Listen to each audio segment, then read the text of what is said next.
So I gotta. What it is, Pimp? Hey We live, y'all. y'all. Hey, jingle bells.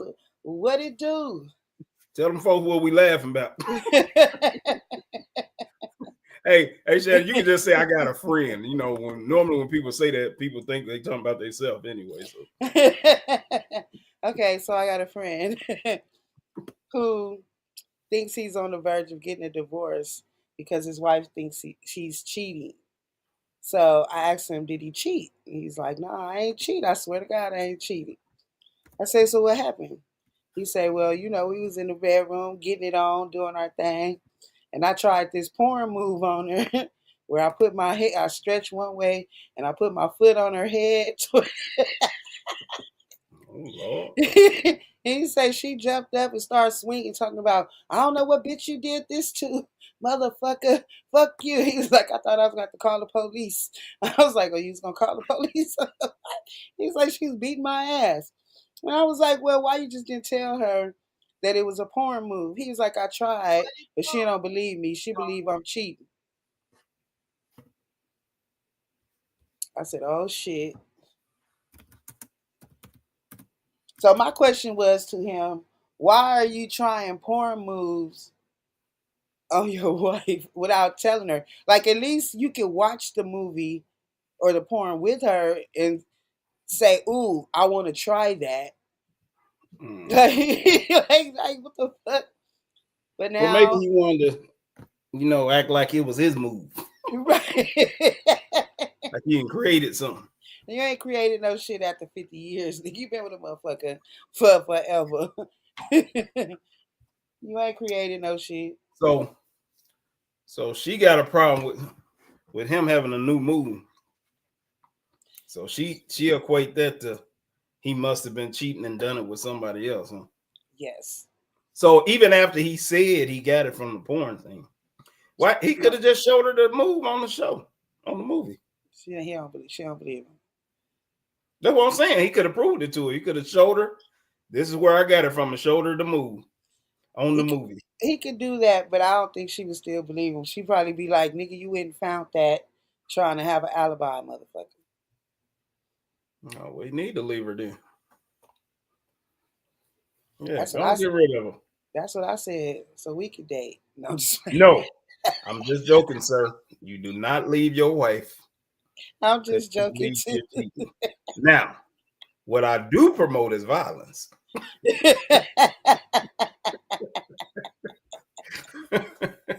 If you can't tell her the truth, you beat her the truth. Beat the truth in her. Beat her till she Beat her till believes she believe it. it. That's the way I do I'm sorry, I had to share. And I know you're going to watch this video. I it. hope you don't start I at the want to come on beginning. live. Man, listen, I be trying to get my wife to come on here, boy. She would not come They because we not have doing discussions it. about things in our marriage and stuff, and she Mhm. have a question. Now she only want to know what y'all think when she mad about something. If I say it on the show, I bet you they'll say this and this and that. I said, no, you just come on the show and we can discuss it. She won't do that. She know her kindred on here. I'm liable to be on her side, and without even knowing, I'm on her side. Listen, I expect women to be on women's side. I expect most of these guys to be on women's side because most guys are simps. I don't be on the women's side all the time. I call it like it is. If it's fucked up, I'm gonna let you know it's No, fucked I up. expect women to be on women's side because most women think alike anyway. You know what I mean? It ain't that because y'all know they wrong and then y'all want to agree with them anyway. I think most women be actually thinking they right. Well, I would say 50-50. I think half think that they right because they're never wrong. And then I think some women will just agree with women just because they automatically going to make the man wrong. Like no matter what, they will never side with a man. Period. Mm-hmm. So I kind of think it's a little of both. All these ratchet assholes running around, destroying the name and the good, beautiful character, black women. Y'all starting to piss me off. If I see one more, every post on my timeline that shows somebody, a black woman in particular, turning around and showing their ass, I'm leaving all groups. The first time I see it, I'm leaving it. I'm leaving. I am so tired of this over sexualized. The only thing I have is a fat ass. Sometimes it don't even be a fat ass. They be having a little ass. They don't give a damn. It's turn around and show your ass in a thong or some boy shorts or some kind of bikini. It's like, God damn. Do y'all even consider that other people are watching? So So I'm when just we leaving started shit. this show, I started I started Instagram page. And I Now I use just my did own it. name, but my purpose of doing it was to get uh some younger women on the show. Mm-hmm. And uh so in doing that, and I was trying to get, the younger, sexy ones, whatever the case. Mm-hmm. But in Mm-hmm. doing that, like everybody on there, so I guess in my algorithm now, all they send me is girls damn near in just bikinis, or you can't even find a girl to take regular pictures no more.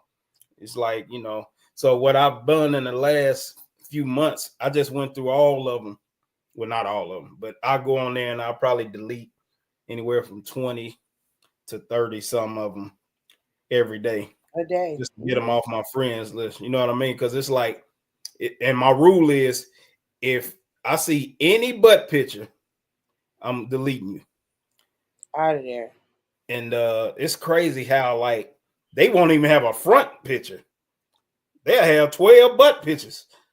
It's like, damn, do you not like the front of your face or something? It's like they it's like almost all they pictures they taken spent around Right. showing the booty. I saw some shit today and that I deleted, a page I deleted today, where they started a challenge called "If you have ass, show it from the side with one leg up." Hold on, say that again. If you got ass, show it from the side with one leg up.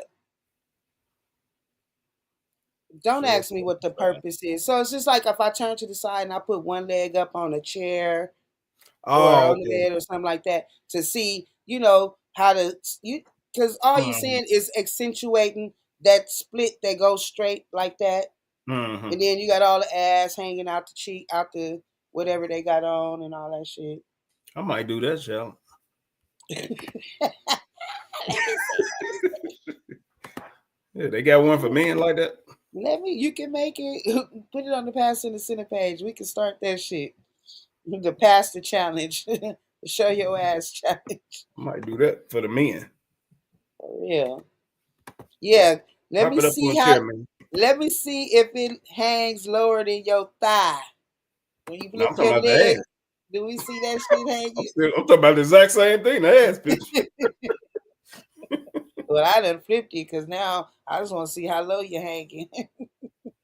You turn that shit to the side and we don't see no dick and balls. I mean, next.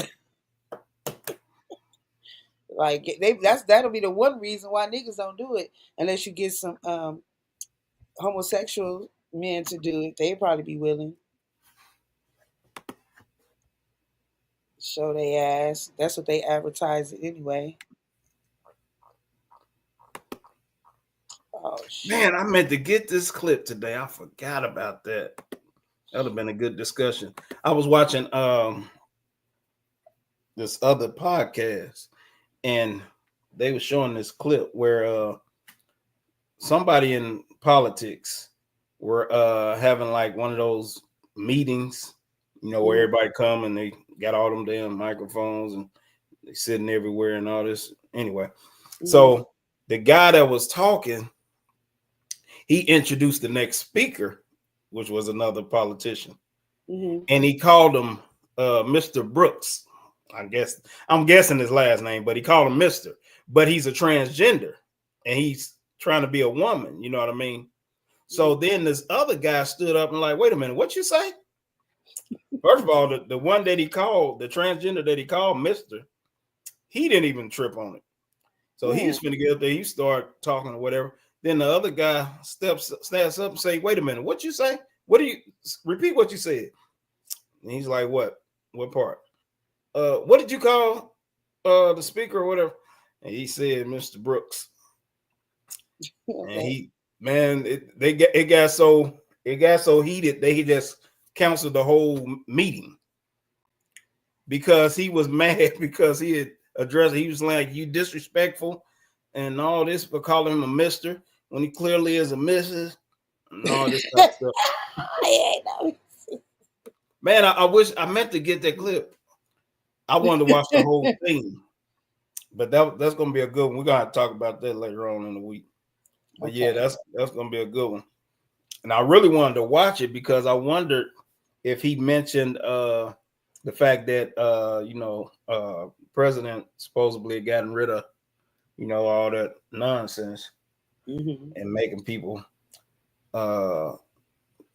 then he say you got to put male or female on your identify.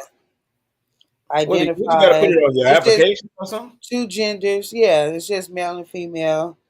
No more identify as what they call that thing I saw on an app on it wasn't an application, but it was something I was filling out.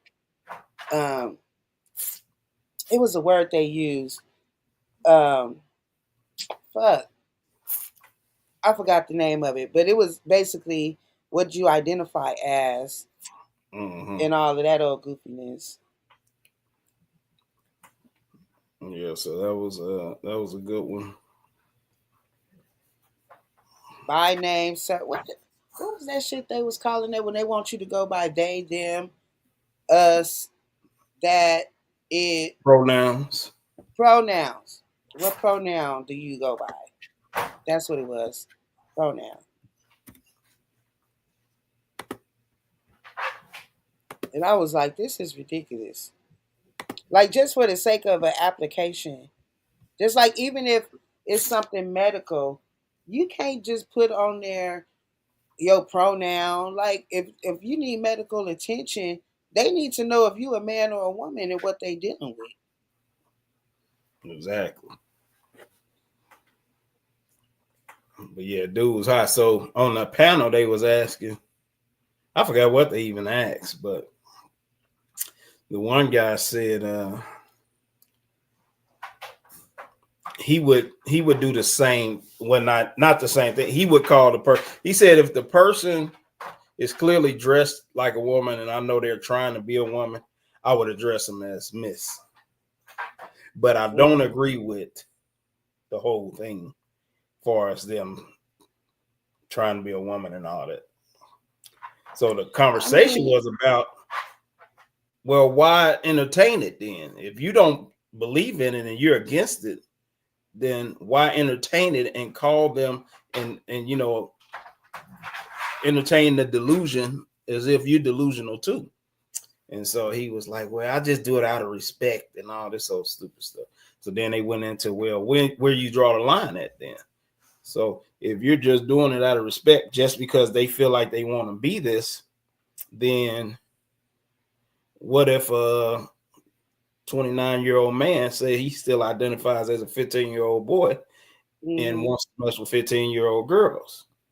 And so they just had the big discussion on that or whatever the case. But it's like folks just straddle the fence so much. It's like if you're against it, what's so wrong with saying you're against it? And if you're for it, then say you're for it. Well, but a lot of people that's against it and scared to say they're against it. That's what I was about to say. A lot of people are scared because of everything that has been going on for the past few years, basically what the Democrats was running on and all of that shit, where you get fired from your job and all of that type of shit. There's repercussions for not identifying these motherfuckers the way they want to be identified. So a lot of people, you know what I'm saying, keep their little personal feelings to themselves and be out there trying to tiptoe around the shit. And then if they have to, we'll do the shit just to keep the the shit on the low. But the crazy part is you don't have to call them anything. You don't have to say Mrs. Her, he, she, none of that.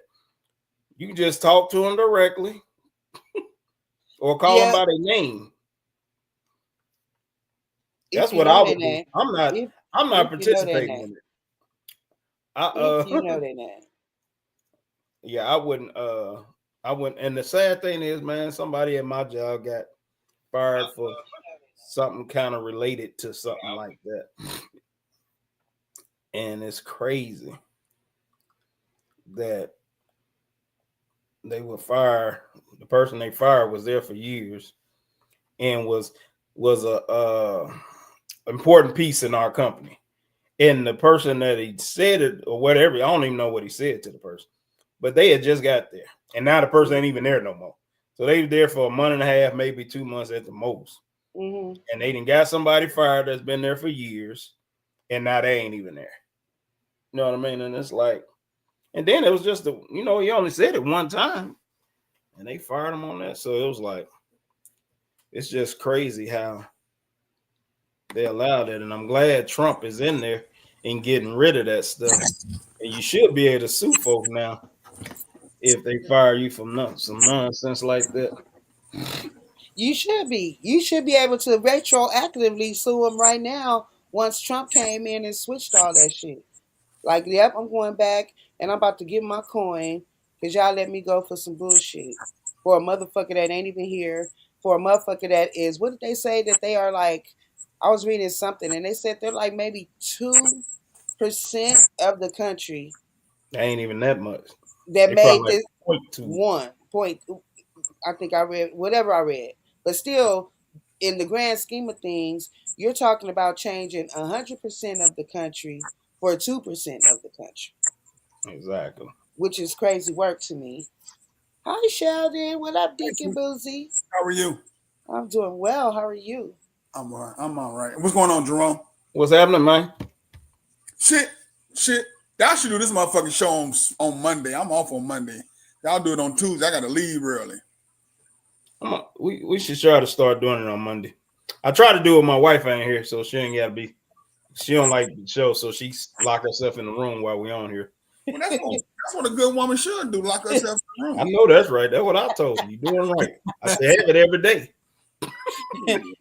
Head of household. Come out with a vagina and a meal. Let that man lead. Let that man lead. I'll shut myself in the bathroom, in the closet, and wherever you want me to, Sheldon. If you're doing something and you want me to be quiet. You'll be too far away from me, baby. I couldn't do that to you. Yeah, and I wouldn't try to stop you from doing that either. I'll just be quiet and sit there with my titties out. Just sit there and look cute, baby. That's all you got to do. That's it. Sick.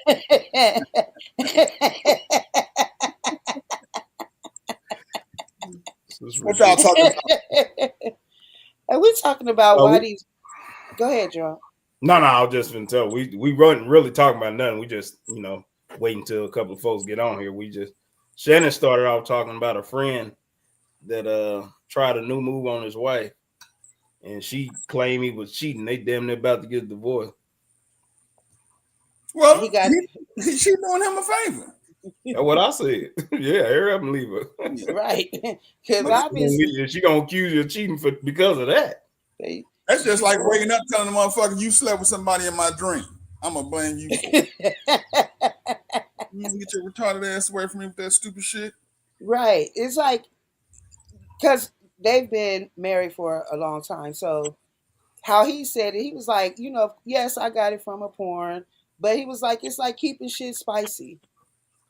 Like, I'm not trying to cheat on her. I ain't trying to go out there and do nothing. I'm trying to do the shit up in here in the house. So I understand, but I'm gonna just ask the question anyhow. Go ahead. So you know someone whose wife is pissed off at him because he did a new sexual move. Basically, I don't give a fuck if he fucked somebody else or whatever the case may be.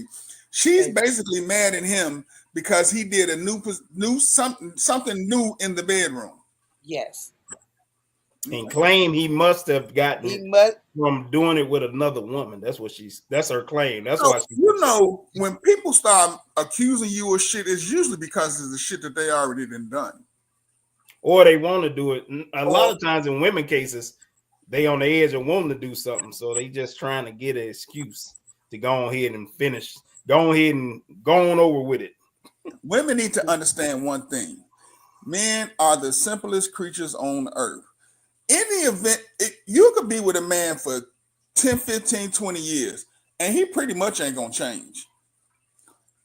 But you come up with all these insane ass fucking thoughts because your mind is overworked and you thinking about scenarios and hypotheticals.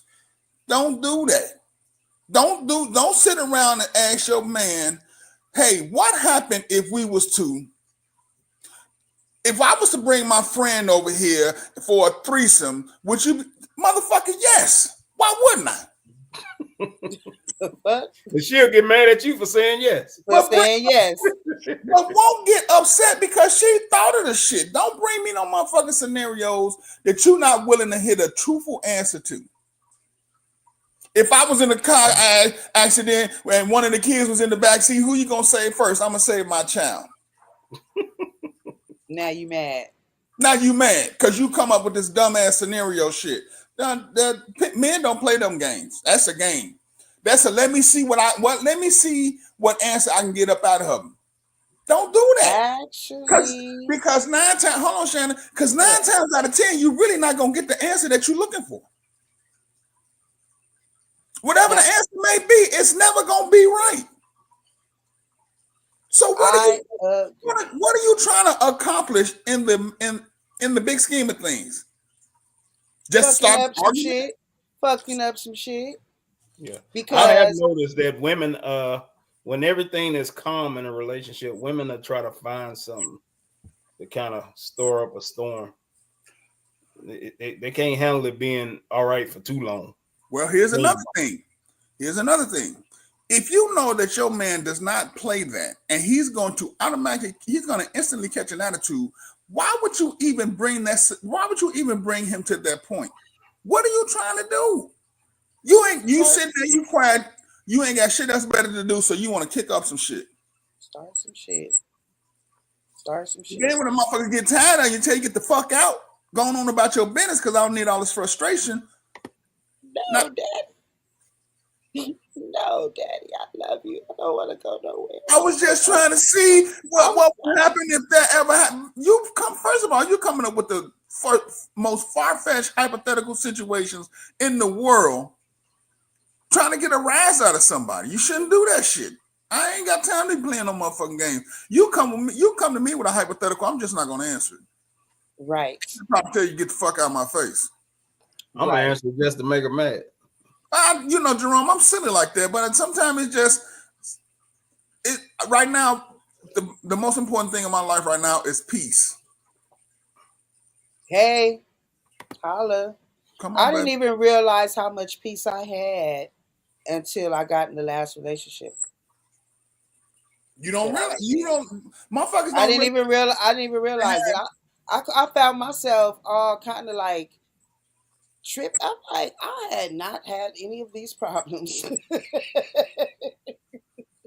Because just piggybacking on what you're saying in a different context, I was getting that as far as calling it a test. This is one of the reasons why the title is what it is today. I'm pretty much so fucking fed up with the direction Black women are going in right now. I really want to just say black ass bitches at this point because it's just so fucking trifling. And men are out here testing us good, decent, wholesome. Mm-hmm. Fuck you on the first date and I love you type women. I'm just playing. Testing us. That's some good women. Testing us because they trying to find out if you ratchet or not, or if you out for the money, or all this goofy shit that these black bitches is running around doing these days. That is, and not even just what they're doing, what they're fucking saying. I need this. You got somebody made a post I read the other day that said a nigga gotta have $1 million to date a motherfucker that's broke. You know what I'm saying? Like, what the fuck? You What know do what I I'm need saying? you for? First of all, I don't mean to cut you off, sweetie, but what do I need you for if I got $1 million motherfucking dollars? What you gonna add on to my million that's gonna make me say, yeah, come on, join the team? You ain't got a motherfucking pot to piss in or a window to throw it out of. As You if try to come in and dictate what the fuck goes on in a motherfucking house that existed before you got there. right. And if I just want to go buy, if I'm paying for pussy, I could just go buy some pussy And that pussy, I don't even got to bring to my house. Don't got to know where I live, and I don't got to talk to this bitch no more. you don't pay for pussy. You pay for the motherfucker to leave. To leave, yep. I've heard that shit from you guys many times Man, doing this damn women show. don't understand. Women don't understand. I mean, it could be explained to them, but they'll never get it. That you really, if you asking somebody for something that you can't get yourself, you need to go sit the fuck down. Don't ask me to buy you a purse. Ask me to buy you another purse. I don't feel like you should have to ask a man for shit. Now, me Well, and my mom have this argument a lot. I mean, we will never see eye to eye on this, and some other women, but I brought up my mom because that's the last person I literally just had this conversation with, and we don't agree. And we don't agree. I'm like, if I gotta ask a motherfucker for something, I'm tricking and hoeing. And on top of that, if I'm asking this motherfucker, I'm not gonna set myself up for no. I don't want to hear no. I know if a motherfucker want to do something for me, because guess what? He gonna fucking do it. well, I'm gonna disagree with you. I don't have to ask the nigga for nothing. I'm Me cool on that shit. personally, I don't check your shit all the time. So if you say, "Hey, can I have some money so I can go get me some shoes?" I'm gonna give you some money so you can go get you some shoes because I don't know how your shoes look. You know what I'm saying? That's just me. If you But ask, if we're together, if we're in a relationship, baby, you gonna know I want some shoes. well, I'm no, gonna let you know I'm looking at these shoes. You gonna already know I ain't trying to buy these shoes. I get that. I'm not gonna have to ask you. That's If how you my wanna, wife did. I'm not gonna have to fucking ask you. That nigga like shoes every week. And that's because, and I think this is one thing that may be about me and some women out there. Talk to me, I baby. have seen and experienced this. You know what I'm saying? I've literally had a man come smooth into my life because he wanted me. When he came and he surveyed the situation, whatever he thought I needed that I didn't have, he just brought that shit. I didn't have to ask Correct. him for nothing. You see what I'm saying? Open communication. Oh, whoop, whoop. And I'll tell you what it was. I got a car in 2 days. How I long met a y'all been guy. together? We hadn't been. I had No, I'm known talking about how him long y'all been together now. previously. So you ain't with him now? This the second. Well, we talking Let about that be somebody a else. lesson, man. See, you go in there We. buying cars and shit, and shit leave your ass anyway. I didn't leave him. I didn't leave him. We had He one of them left you kind of. after buying you a car? No, we had an amicable No, it's never. separation. It's never. It really, It man. It might was. be peaceful, but somebody left the other. No. It ain't never y'all both woke up at the same time. It was like, you know what? We should take a break. No, we didn't wake up at the same time and say we should take a break, but it wasn't a situation where he was trying to leave or I was trying to leave. We had some other things going on that impeded the in the middle. So that's a Did you whole take his nother car story back? that I could tell you about. No. Oh no, But you ain't but leaving we me. had but it wasn't no car to take back. I had the car for years. Like you taking back a car I done put 100,000 miles on? You goddamn right. If I bought it and you Nah. leaving, Nah. well, give my 100,000. What's up, Ange? Hey Angie. So you going to the left right now, diverting. My point is, Oh, I've experienced not once but twice. A person, if a man, I know that if a man wants you, he wants you. Just like when Jerome says, it don't take a nigga 10 years to marry you, 5 years or a year. He know if he want to marry you or not, pretty much off the bat. Mm-hmm. So, and Nah, I've experienced, and I've well close to it.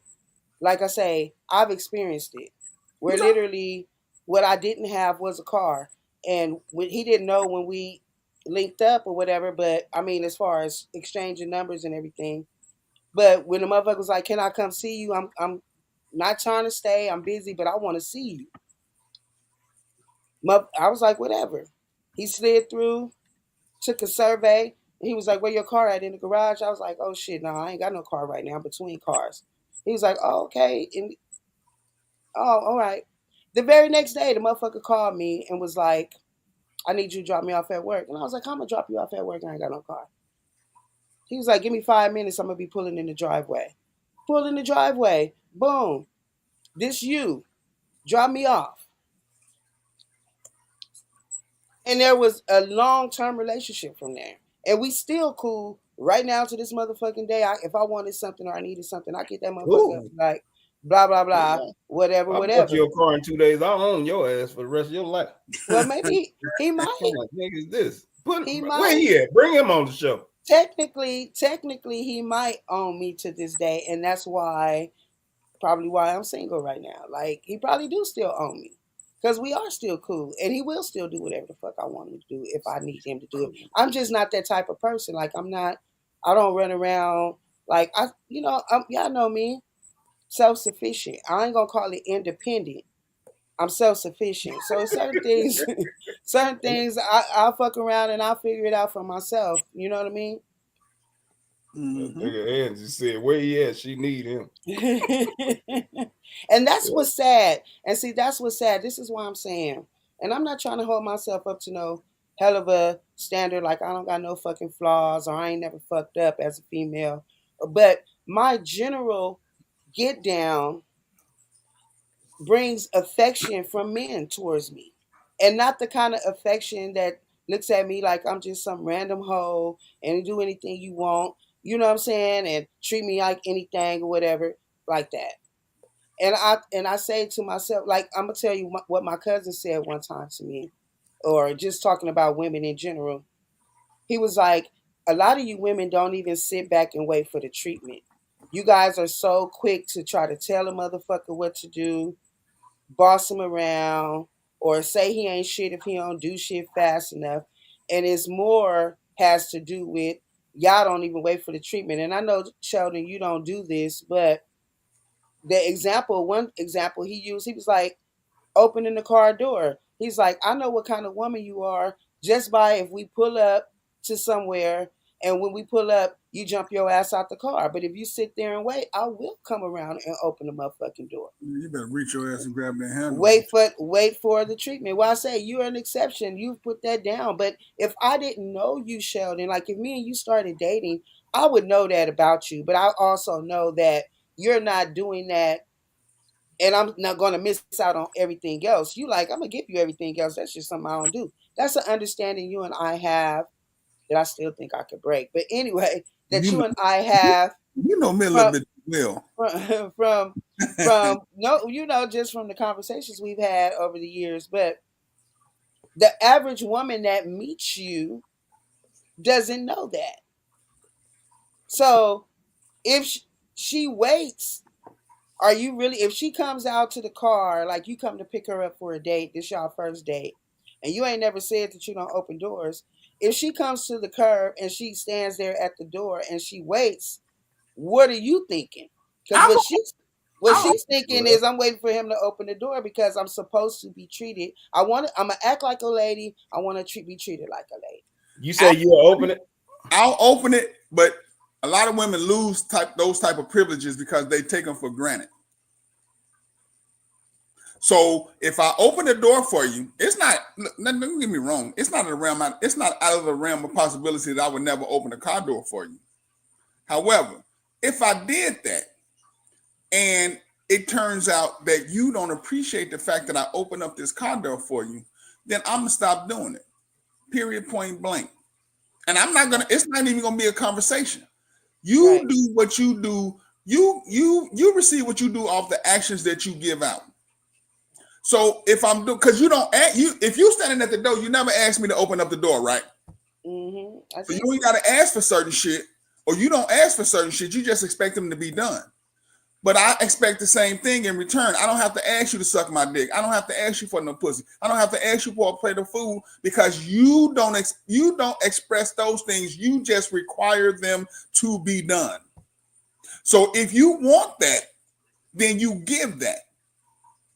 So when you start off getting the flowers and the candies and the car door openings and all the rest of this other cute shit, and you ain't doing shit in return, and it stops, don't ask why you don't do this no more. Ask, what have I done wrong to make you stop doing these things for me? Right. That's how men operate. Well, you preaching tonight, son. You said what, Jerome? So you preaching tonight. Hey, you hear me? Like the young kids say, I'm cooking. I'm cooking. But no, seriously, that's what women don't understand. You create your own situation. You can meet a man that probably don't open doors, but you can get him, you can convince him by the ways of your actions that that's really not a hard thing to do. Mm-hmm. See, you have to compromise. If you start a relationship with somebody, you have to compromise every motherfucking time you start a relationship with somebody. Yeah, some do's and don'ts. There's some shit that I prefer to do and what I don't prefer to do. However, once I start doing those things because I know that you enjoy them, don't think that I'm doing them because you require them. I'm doing them because I want to do them. I'm not doing them because I have to. I'm doing it because it's because of the person that you are. Right. And the things that I'm willing to do for you.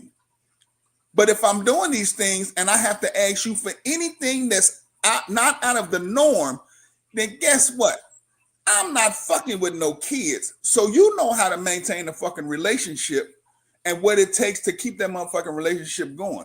And if you don't, that's fine, because that means I'm not about to sit here and groom a grown-ass fucking woman on how to treat a man when she expects, and that's the fucking problem that I have, when she expects a motherfucker gotta do something. You supposed to do this because blah, blah, blah, blah, blah. Right. What are your responsibilities and what are your roles in this relationship? Just to stand back and reap the benefits that you feel as though you deserve? I can do that shit with 1,000 other motherfucking women that will actually enjoy it. That don't even want nothing. Mm-mm. Yeah. I agree. And that's why we on this topic tonight. What the fuck happened to the traditional black woman? What happened? The internet. That's what happened. It's the fucking internet and these made up motherfucking scenarios that motherfuckers sit down and make up. Oh, you don't go to a fucking a certain restaurant on the first date. Well, if you ain't had a conversation with a motherfucker up to the point where y'all go out on y'all first date, then you go wherever the fuck he take you. I think that is the most ridiculous shit they ever put out there. It is one of them. I think that's, and y'all, everybody in this audience may not know me, but y'all know me. 5-star restaurants are not foreign. Mm-hmm. However, that is not what the fuck we walking into a relationship or a date with somebody talking about. This is what I'm saying about the traditional shit. Low key, it used to be cool to just talk on the phone for a minute. Like I'm gonna give Jerome an apology right now because of the women and how much they cried. I really was trying to make sense of where they was coming from and help them out. But now Jerome, it was 100% on that motherfucking shit in the very beginning of this show. We not going to spend no whole bunch of motherfucking money and I just met you. We used to, back in the day, before all of this requirement shit started coming about, we used to meet a motherfucker, talk on the phone for however long, because people work, go to school. It was all kind of other shit. And when you got to schedule something, you would be happy because the phone conversation actually got you to where you want to see this person. You know, it's not, oh, I want to go to Ruth Chris. No, I want to see this person in whatever capacity. It used to be come slide by the house. We'll sit in the fucking car and talk for forever. Shit like that used to be like how it used to be back in the day. That's why I say when Jerome, I don't think we ever got to that topic you made, dating after 40. That's why I have been saying, if it wasn't for the fight, I would still be with my ex because I don't know what the fuck is going on in these streets these days. I really fucking don't. I never had a problem getting a man. A man never had a hard time getting me if we saw eye to eye on something and we had some camaraderie and some chemistry. We off to the races. We off and running. Even the last guy, well, the last guy before the last guy that I dated, he said to me, he was like, "You seem like one of them types. You just used to being able to do whoop whoop and be like this, and then you in a whole relationship." And I'm like, "You goddamn right. What is all this testing shit? What is all this? What you bringing to the table shit? What is all of this? What is all of this? I don't know nothing about all of this. Hey, I like you, you like me. Whether we got all our shit together or not, we will work that shit out. We in a relationship. Mm-hmm. Especially once we get to the point where we have some magnificent ass sex. It's like, man, you my woman. Yep, I'm your woman, you my man. What we doing? You moving in over here, I'm moving in over there. What are we doing? And for me, moving in with you. And we work all the rest of it out because we fucking with each other. Now it's all these goddamn requirements and one-sided ass this and one-sided ass that. And for right now, from what I'm seeing, it's mostly the women with all these requirements. And I ain't never seen no shit like this before. And on top of that, I'm tired of it because it's giving a good woman like myself, like I say, that motherfucker, I'll fuck you on the first date if it's going down. If it's me and you, it's me and you. Ain't nobody got to play no games. We grown. We're fucking grown. So if you talking about what I'm talking about, what the fuck we waiting for? And then we just go on and get that shit going. Now it's and then a nigga gonna spend $100,000 on you, never get no pussy, and never see you again once she meet the next nigga. Because basically you just out there on the market. This is the funny shit to me. How women reclaim their celibacy, and you got motherfucking 4 kids. You got 3 or 4 motherfucking kids. Now all of a sudden you celibate and don't want to get nobody. Like, man, if you don't get your motherfucking ass out of here, look. You talk about dating after 40, try dating after 50. It's crunch time. Motherfuckers is scrambling. Ain't no motherfucking body finna sit around and play no goddamn games. Half time, be honest with you, niggas after 50 ain't trying to fuck all that much no goddamn way. You know what? I'm not even gonna call it scrambling. I'm gonna say we chilling. It's no big deal. It's no big after 50. It's no big deal. It's really not no big deal. You want it, you want Don't it. have a great area. Your If gray area is gone. It's either this or it's either that. We not gonna sit here and do all this other bullshit. Listen, and it shouldn't be that complicated because after 50, we ain't having no more babies. Nope. We should be empty nesting. All we got to do is spend money. And That's all we got to do. Go have a good time. That's what it. The fuck is all this drama about? Motherfuckers don't know how to just simply have a good goddamn time. Because it's not even just the young women, Jerome, like you were saying earlier. It was like you wanted, young women, and it's all women turning around, bending their ass over. Man, it's a motherfucker. I don't know. She pops up in my when I'm watching little reels and shit. It's an older woman. And to be honest with you, she's really not that attractive. But in all her videos, she got a little fake nipples out. Ma'am, sit the fuck down. Well, my nipples. You ain't don't know young nigga want you, and the old niggas looking at you like, bitch, you old as me. What are you doing? You not impressive? But you got these niggas with these fake, or you got these thirsty ass niggas, or these motherfuckers that they made fake accounts that's telling this motherfucker how beautiful she is, and oh sister, you doing all. Listen, you 50 years old, and you goddamn it got your motherfucking titties out. They just want to do it. That's fake attention, because if you're not giving up no ass, because that's all you advertising is that you down to fuck. That's sexual advertisement. And so when a motherfucker hit you up and you trying to play some kind of demure, they new word, some demure ass role, and you got all these goddamn standards, and I'm so goddamn classy. Hold the fuck up. And then that motherfucker move on and on to the next, on to the next. Angie Boo, you absolutely right. But you have me, the way I feel is that you act your fucking age. You can act, I'm young at heart. I got a young mind, motherfucker. When you bend over and your fucking knees hurt, that's gonna remind you how old you are. So all this old women trying to keep up with young women shit, they need to stop doing that. You are. Cause you ain't gonna get no young nigga, and the old niggas gonna look at you like you trying to be young. If I want you to be out here showing your titties and shit, I just go get a young motherfucker that's gonna show her titties. And you will get, in all fairness, you will get a young nigga, but it's still, he just want to fuck. And the young ones, they want to fuck and they want you to cook and they going to try to see what they can get out your wallet. That's it. It's still not going to be what you think you get in like a relationship. Somebody that's about to be falling dead over and head first in love with you and shit. They ain't going to be doing all that shit they do with a young woman. Taking you out, holding you up, and all the rest of the other shit. You just gonna be a fuck, buy me some goddamn PlayStation games, and I'll come over and fuck you every now and again. And most of these old women ain't getting no young men anyway. Well, we all know that, but they think they can by doing stupid shit like that. I must not be old enough yet. These women are delusional. I'm still beating off young ones. I'll be like, man, you too young. I'm sorry. Because I'm sorry. Well, young guys always see. I was like that when I was younger. It's like you conquering something if you're able to get old, bro.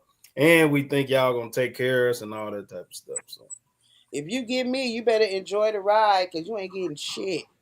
You ain't getting a motherfucking thing, but to get the fuck out of here. I might pour you a bowl of Frosted Flakes. Oh, Crunch Berries. Oh, Tricks. Let's welcome our guests, Don and Maggie. Maggie says she might not be able to talk. She at work. I'm gonna sit back and listen. Be loud. No, you cooking tonight. Oh, What's shit, up, I'm people? loving it. What's up, Donald? Because this is what it's for. I'm at work too. Like for real tonight, it really needs to be like, let the men really for real say what the fuck. Because at this point, my ass is tired of it, and I'm not even a motherfucking man. I am so tired of these ratchet ass hoes. I'm tired of this bullshit. Like, you ain't even got to be completely traditional. We ain't talking about go all the way back to 1965. But goddamn, as a woman, there should be some type of motherfucking standards and some give a fuck about being a woman and actually being in a relationship with a man. Like, you actually need to like a nigga. Because I'm like, is all you hoes just lesbians and y'all just using niggas for money, niggas and babies for money? Mm-hmm. You know what I'm saying? Like, they don't like, I don't like it.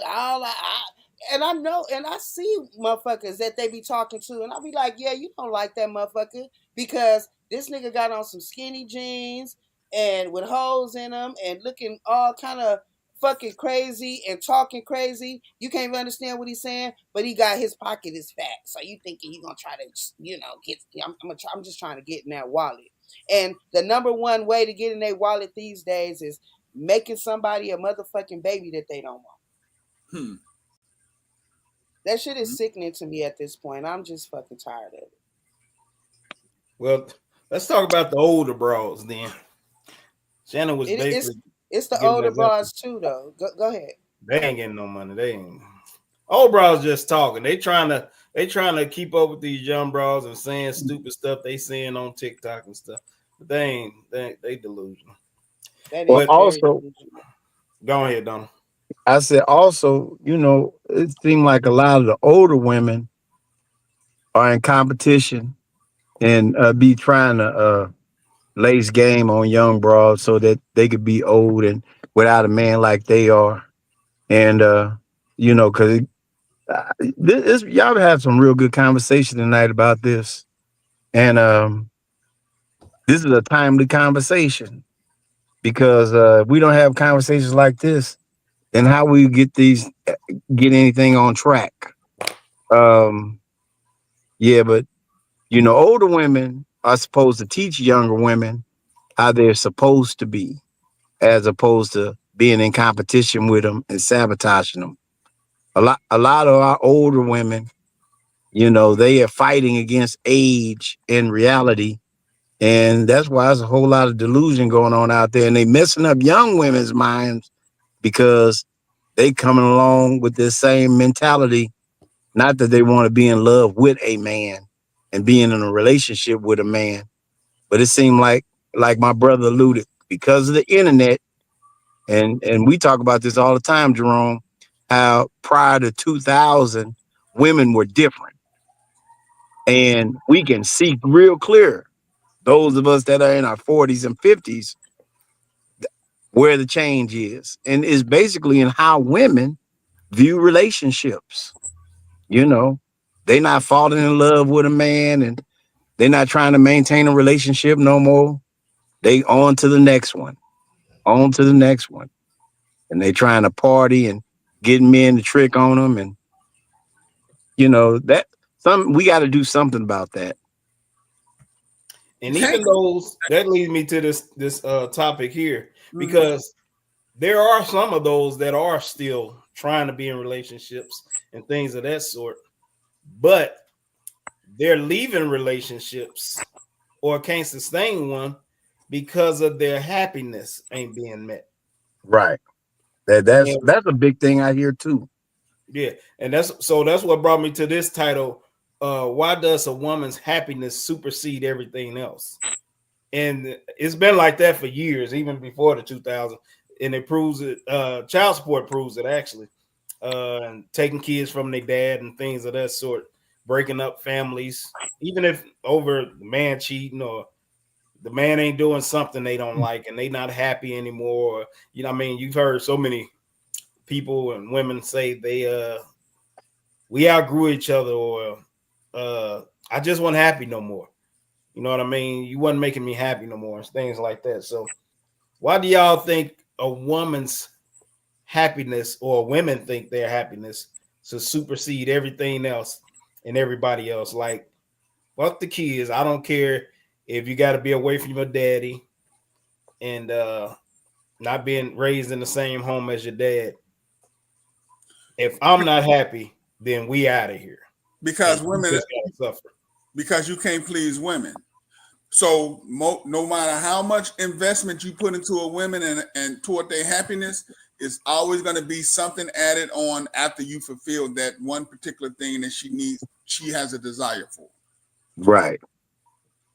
I disagree. Shit, you don't do I you think can I women. can I can I tell you why I disagree? Go ahead, baby. It's not far off from what you're saying, but I think it's deeper than that. I think women, for the most part, in general, don't even actually know what the fuck they want. Same thing. You were on the same page. Not that it's I get a little bit of this and then I had that, now I want to get something else, or you can't provide it. No, I mean in the whole grand scheme of things, do you really want a man and a relationship, or do you really want to be single and fucking with somebody with benefits? Because of this, I don't know if you want to call it hierarchy or overly overgrown self-esteem issue, because you can have self-esteem but then you can actually be a little too goddamn cocky. Way too what cocky. what what do you actually want? Because if you don't really, because if you're basing your shit off of money, okay, I want a high value man. A high value man will never make you happy, because once you get the money, you still, okay, I'm in this big ass house with this rich ass nigga, but I don't like him. I didn't like him in the first place. I liked I'm his gonna say I don't wallet. like him no more. I liked his wallet. No, I never really liked you. Mm. Was just pushing just to get in the wallet. But the wallet comes with the man, comes with spending time with him, wanting to have sex with him, wanting to cook for him, wanting to be a woman for him in whatever capacity he needs you to fulfill. And you don't, and a lot of times they don't know if they really want all of that. They just know they want some money. They don't want to be broke. We can all say we don't want to be broke, but sometimes that man, that if you really want a man, that man that you want that is of also of high value, comes with patience. Sometimes you're not just gonna walk outside and you might be getting all the cat calls and all the attention, woo woo, all of that is just fuck. You have to have patience to meet the man that you actually like, that also has the other things that you want to come along with him. And that's what will sustain and keep your ass in a place where you like, I'm good. But I don't think a lot of women these days are going into relationships giving two fucks about a man. It's all about what can he do for me, what can he provide. They don't even give a fuck if you can protect them or not. They gonna protect their goddamn self. Because these days, these bitches is ready to fight before the nigga is. You know what I'm saying? So for me, I think from what I've witnessed a lot of times here lately with these women is that they don't actually know what they actually want. So they're never going to be satisfied. They're always going to want something else, or think they want something else. And a lot of times it's got to do with what another woman has. So I see her with this, so I need to be able to get that. And instead of just being happy and satisfied and comfortable with what they have because they got what they wanted. But if you don't know what you want, you're just out here spinning wheels and wasting your time and other people's time. So that's how I feel about it. Yeah. What do y'all think women truly want? What do y'all think women want in a relationship? I'm gonna ask the guys first. I can't answer that question. Y'all go ahead. What you think they might want? Or do you think you don't think they know what they want? Is that what you're trying to say? That's been married 3 times. You think I got the fucking answer to that question? You should know some of. They ain't tell you why they were leaving. I put them motherfuckers out. I divorced all 3 of my wives. I know that's right. Don't let nobody tell you different. Well, let's answer this right here because my love bug, hey Tanya, what you mean, baby? She says happiness surrounding a woman's being about success in her children, home, and life surrounding her. I think the typing is kind of convoluted. That's why her happiness is important. It's not a gender specific issue. In this case right now, T, we are going gender specific. We're talking about women tonight. But I hear you what you're saying. What I'm saying is that a lot of women don't value those things themselves. They only doing that just to get to the bag. And then once they get the bag, all that shit can go out the window. That's why they quick to ready to divorce, get their little alimony and child support, and they want a nanny to take care of the kids 9 times out of 10. Someone like you or I who valued that is why I'm having this conversation tonight, because the women who value those things are getting left behind or getting treated like shit for no reason because men are trying to make sure that they don't fall into these traps no more. It's been so much going on and so much going on. It's like I say, they want to test you. They, hypothetical things that you would never even account. Like, this shit would never even happen if you didn't put this right here just to see how I was going to respond. Tanya, I sent you the link to your messenger so you can come on the panel and. So you know what it is, Shannon. So that's her happiness is important. Nobody is saying that, or I'm not saying that as a woman our happiness isn't important. I'm saying that what we value is what's going to make us happy. If you can understand what I'm saying. If you value all those things you listed, I valued being a mom. I'm still a mom. My son is just grown, so ain't too much mothering going on these days, but I valued being a mom. I valued being a stay-at-home mom. I valued being there for everything for my man and my kid and my house. I valued that shit. That's why I was in that shit for as long as I was in it. You see what I'm saying? That's what I wanted. That's what made me happy. That's what would make me happy right now, even though I'm not about to have no more kids. The reason why I would date a man that may have a kid or two underage is because I don't got no problem with no family shit. Well, come on home, baby. We ain't got no kids. It's just me and you.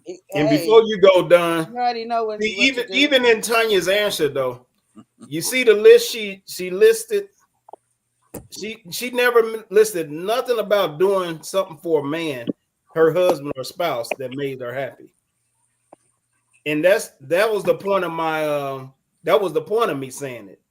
That's why there's such a it women's happiness breaking up so many relationships, because women are seeking happiness in all the wrong places, and their happiness comes from stuff it shouldn't be coming from, for the most part. You know, You know, like you said, But we I women's think we've been that happiness comes from taking I'm care of sorry. family, which consists of her husband and her kids. That's what women's happiness used to come from. Right. But now yeah, women's happiness come from what people can do for them, mainly their man. What can he do to me or for me that makes me happy? But let me be the one to tell you, if you value that shit right there, what she just said, all of that is valuing the man, and you will get all the money he got. You will get everything that he got. He gonna be willing to just whatever, baby, because you are providing a stable home and environment for him. You are nurturing and taking care of his children, and you are taking care of him. You giving He'll him a peace of mind. That's he'll, what you're giving him. he'll give you everything that you fucking want, and women don't understand that. A lot of women. I ain't gonna say all women, but you know what we saying. Hmm. See, even in Anitra's list of what makes her happy, and even though it's not a bad list, but none of y'all ever say anything about pleasing your man makes y'all happy. and women used to do that. Uh, women used to talk like that too. You talking about prior to the year 2000? In general, they did. But I want to speak to this. The reason why women are so different now. Well, I want to speak to what Shannon was talking about as far as being tested and stuff like that. We've been having this conversation for 5 years on the internet about relationships between men and women. And one of the things that stand out the most is the character of women. And a lot of times, you know, prior to 2000 in general, women had a particular character that a man would lay down his life for this woman because she was honest, more honest. Now, you can see it time and time again that these women don't have no character. They cheat, they do this, that. And what a man wants to know before he put all his eggs in that basket is that he got a real one. Not a woman that's talking real, but ain't real, but that she is actually the woman like my grandmother used to be. And they have departed so far away from the values that my grandmother had, the character that my grandmothers and them had, that this is what we were actually talking about when men are looking for a woman. And one of those things that a character that a woman would have is she would be talking about how she love her man, how she really love her man. Women nowadays don't want to talk about having love for no. They don't want to be sprung on no man. They want to talk about what they can get from a man, and that's Man, go ahead. no, I don't want to cut you off. I'm just like so in agreement with you because, god Right. damn. So we got to have these conversations because if things are gonna get back right, then everybody has to come to the table with character. And we had to get on track with that because if folk had character, and it wouldn't be so scandalous and all these women being caught, the baby ain't even the dude that they was with. They done lied to him. They just do that so much now that you have to test a woman to make sure that she's not scandalous. And that's not just in I don't California. agree.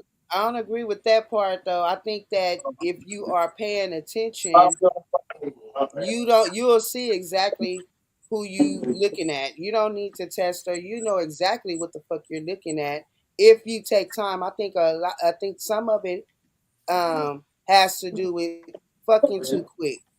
Like, so some men will jump in and they want to have sex so fast that they done fuck before they even know that she's scandalous. Just any person, male or female, can put on a mask for a day or two or a week or a month. You know what I'm saying? If you take your time for a minute though and actually just let the person be in regular conversations and shit like that, and regular little dates. They will show you who they are. If you're looking at a man or a woman, I can tell certain things about a man's pedigree just by going out to eat. You know what I'm saying? When we get to the table, does he pull my seat out? No. Yes. We'll check off that, or we're not going to check off that. Or when he sit down, is he gonna and they bring a bottle to the table? Is he gonna take the bottle and pour our drinks for us? Or is he just gonna sit there, pour his shit, and just be like, whatever, whatever, whatever? You know, it's and those are just minute examples, very minute, but it's still little things that if you take a little bit of time with somebody, you don't gotta get to know somebody. You don't have to test them. Their character will show. Have a conversation with somebody for more than 15 minutes and see if they can sustain it and where their mind go, and bring up a topic that's in current events. You like me, I'm big on politics. Look, All I got to do is say, so what you think about what Trump did the other day? I don't have to say whether I liked it or I didn't like it. Just your response to whatever you say will let me know where your mind is at. You see what I'm saying? I don't, and that's just me. I'm gonna land my plane right there so you can continue. I don't believe in the test. I'm sorry, I don't believe in the test. That's that game plan shit that I was just talking about. what's going on, Nate? What What's up, going on, Nate? guys? What's going Hi. on? What's going on? Loving y'all's conversation and just I love the different perspectives and ideas that people have. And yeah, I just wanted to jump in for a second. I don't want to jump in too soon, but how y'all doing? All We're right. doing well. Good. Nice to see you. Go ahead and go for Yeah, it. you go and jump in. We know you're gonna have to leave once I start going against the men. I mean the women. Hey man, them women been requesting you since the first time you was on here. That is a married man's room. No, no, not sexually. Shannon. Goodness gracious. I'm doing you like you do me. Look, he left already. He probably lost his signal or something. He'll be back.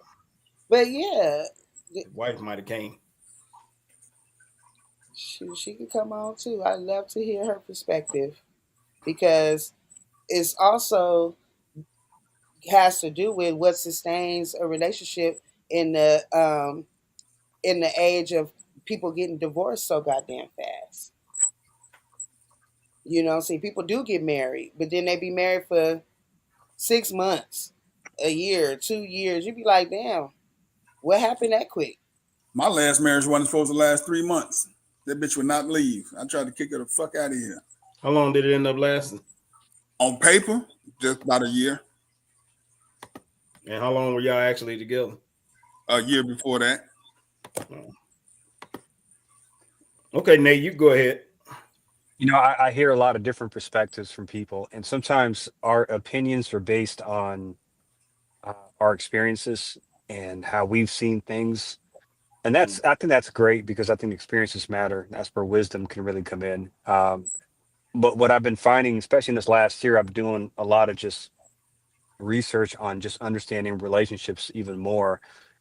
And there's a book that came out, which to me supersedes any book I've ever read when it comes to relationships because it Uh-oh. deals with you as the person. And oftentimes we think it's the other person, but the truth is, all your experiences, everything you've been through, allow you to attach to a different person. And sometimes we throw the word out there, well, women are like this or men are like this. And in a lot of different areas, I think men have different responsibilities and women have different responsibilities. But from understanding how you act in a relationship has got nothing to do with the person that's in front of you. It has everything to do with who you are and the traumas you face, the experiences you've had, the principles you take in consideration. And so um, this book is called Attached. And the whole premise of the book is let me attach this is how I attach to somebody else. This is where you can ask yourselves questions about why do I act the way I act in a relationship? And you might think it's just, you know, an accumulated thought of, hey, well, the other person has a way of making me feel this way, or they bring the best out of me. But the truth is, everything you do in life is based on your attachment style. And this book highlights three different attachment styles, one being secure, one being anxious, and the other one is what's called an avoidant. And that's all men and all women. So I want to encourage you guys, like, get into that book. It is by far, a lot of books deal with love and respect. It deals with having similar love languages. And these are all good things. But no book I've read to this day deals with what I call trauma and the things that made you who you are. And a lot of it deals from the ages of 3 to 10. It really deals with your attachment style with the person in front of you. This is where a lot of other people might be much more crazier than you are, or you could be the crazy one in a relationship. And you might think, hey, well, that's just the way I am, but it all has to deal with how you attach to somebody else. And so I've recommended this book to 6 counselors. And I said, hey, I want y'all to read this book because I can give it to people. And every counselor came back to me and said, hey, this by far is one of the greatest books we've read. I'm understanding how we attach to other people. So you could say, hey, look, I try to leave this person, I try to be with this person. The question here is, why do women feel like uh, their Happiness. happiness supersides everything else? You'd be surprised. It is not just women that feel that way. Um, but how you attach to someone, if you have someone in a relationship that feels that way, that's their attachment style. They're what they call anxious. Like for them, it's not enough for you. And the two attachment styles that lead, they're more attracted to each other, are avoidance and anxious. In a nutshell, anxious people, they want to be close to someone all the time. Avoidant people, they don't want to be close to someone all the time. And all of a sudden, you have two different people that don't even speak the same attachment style, and they're trying to point out in the other person why you acting this way, and all the craziness that ensues. Once you figure out your attachment style and how to become actually more secure, you'll figure out how, like, regardless of the person in front of me, I can be the best version of me and who I am. Avoidance feel like I can love someone, but from a distance. I don't need to be with someone 24/7. I don't need you to tell me over and over that you're amazing and all this. They live life through the lens of somebody that avoids things like that. And anxious people, uh, they just have this desire, this need to be around people constantly. To if you're my partner, man, I just want you to say encouraging words to me, say all these things. So it's not just women that have this idea of wanting to feel like their feelings supersede everything else. Now, women have, biologically I ain't speaking, say they their have feelings. I said more. their happiness. You said their feelings. No, I said you said their feelings. I said I didn't say their feelings. I said their happiness supersedes everything else. And the reason I Happiness is said the that is feeling. It's not because joy.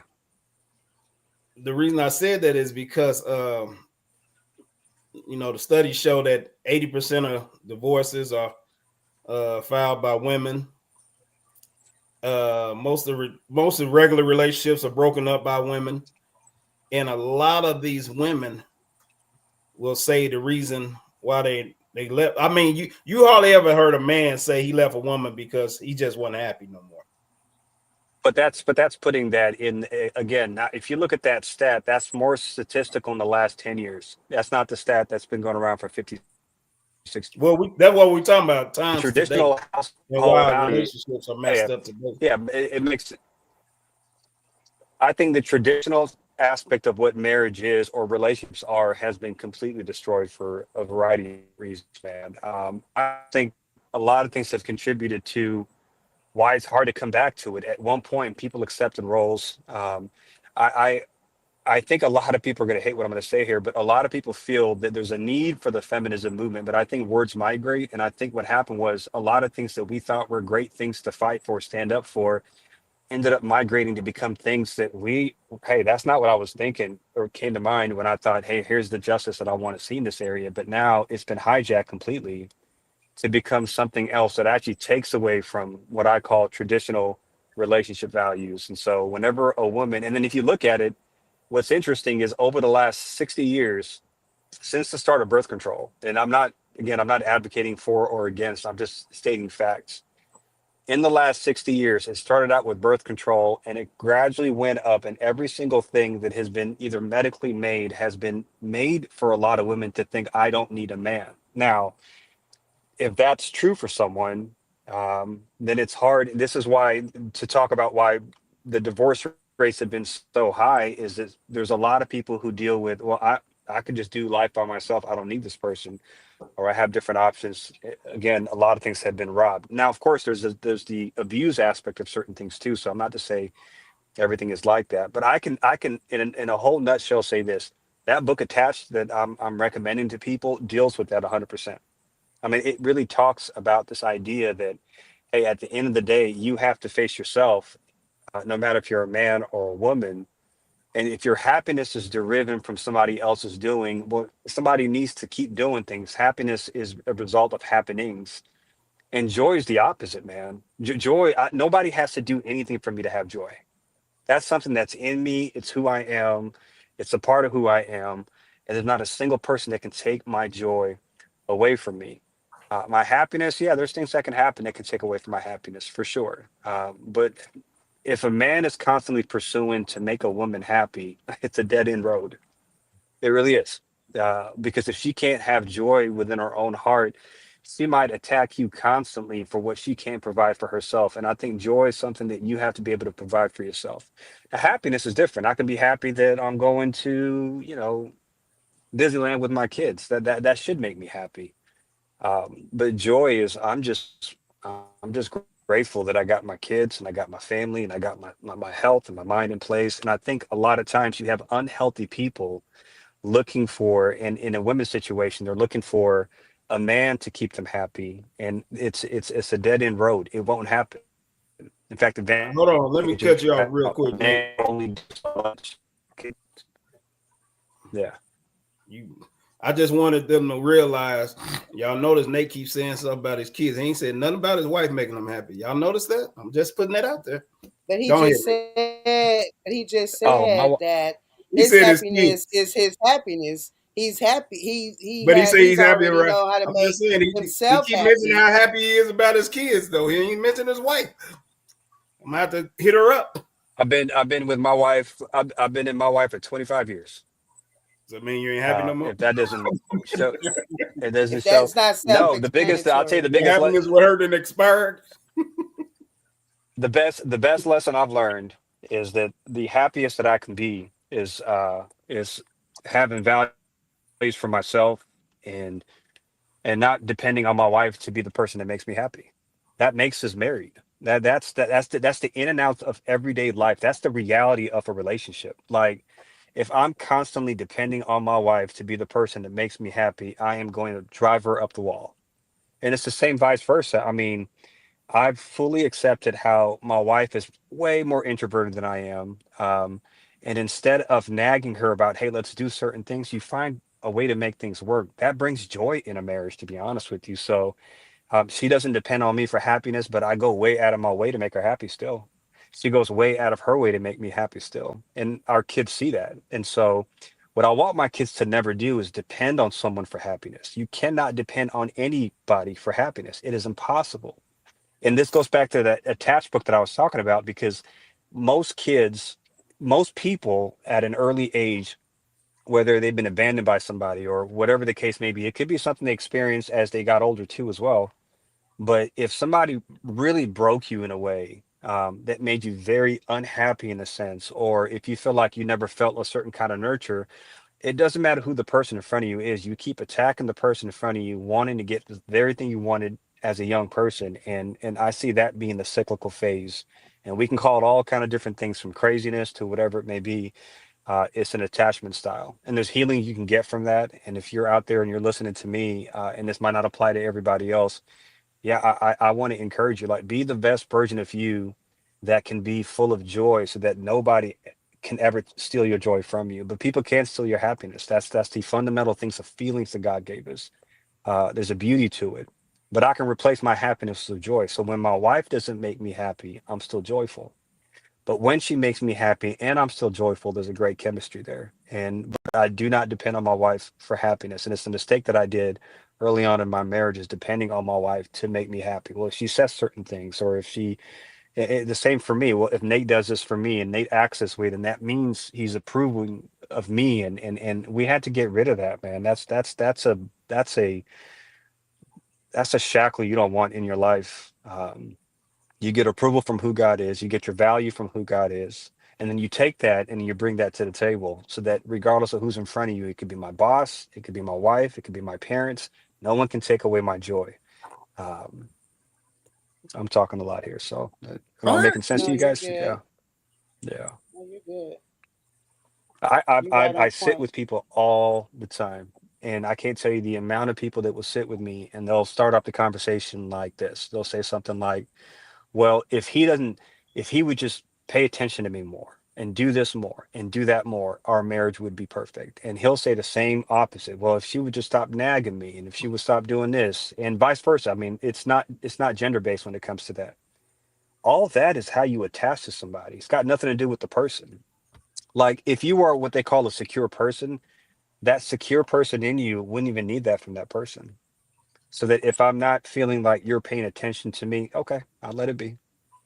There's a stoicness to men, and sometimes it's planted in the right place, and sometimes it's planted in the wrong place. Some men feel I need to act a certain way so that this woman doesn't act a certain way towards me. So therefore, they're stoic, not for the reason of being whole or secure. It's just being mean in that sense. And women act the same way too. Women sometimes will go over and beyond to prove a point, and it could be the right thing that they're doing or trying to do, but it's for the wrong reasons. And I go to say this: get in a place where your heart is in a secure place. The joy that you have, it really is from God, and no one can take it from you.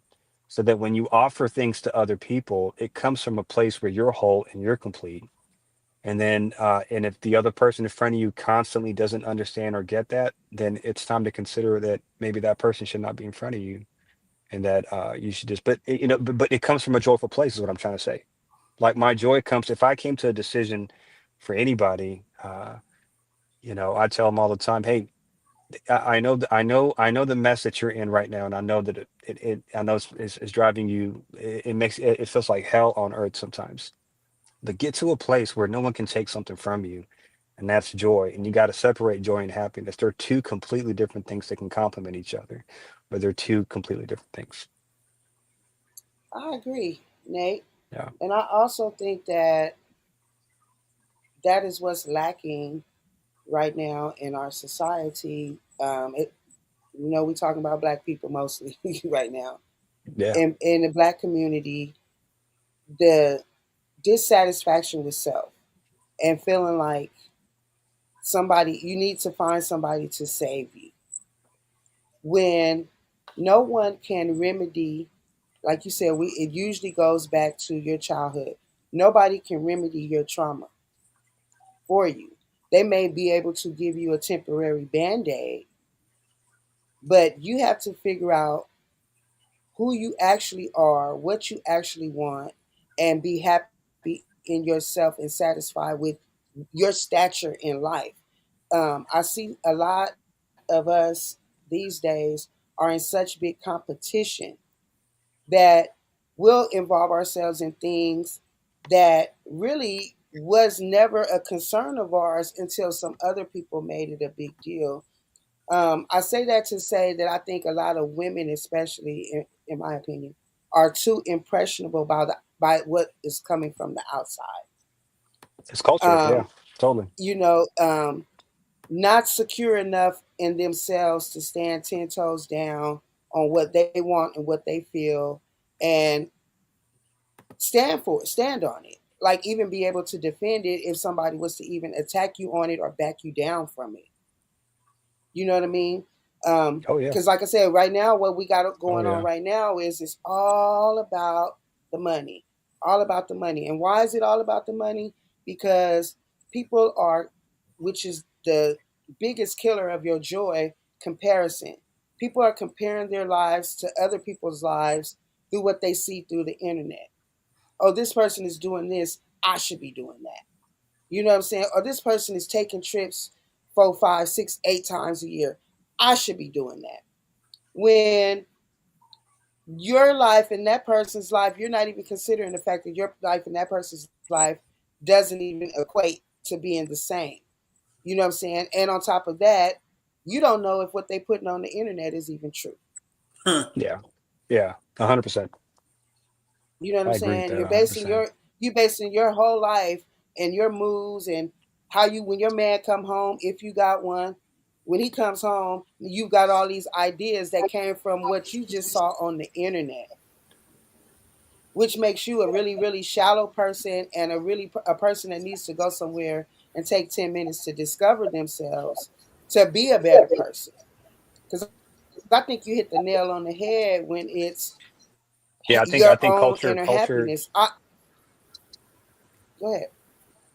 No, I'm with you. I think culture trumps just about anything, and I think the culture we attach ourselves to it really dictates how how we see life, and then sometimes we try to look for people who think like we do. To be honest with you, because we're looking for reasons to act a fool.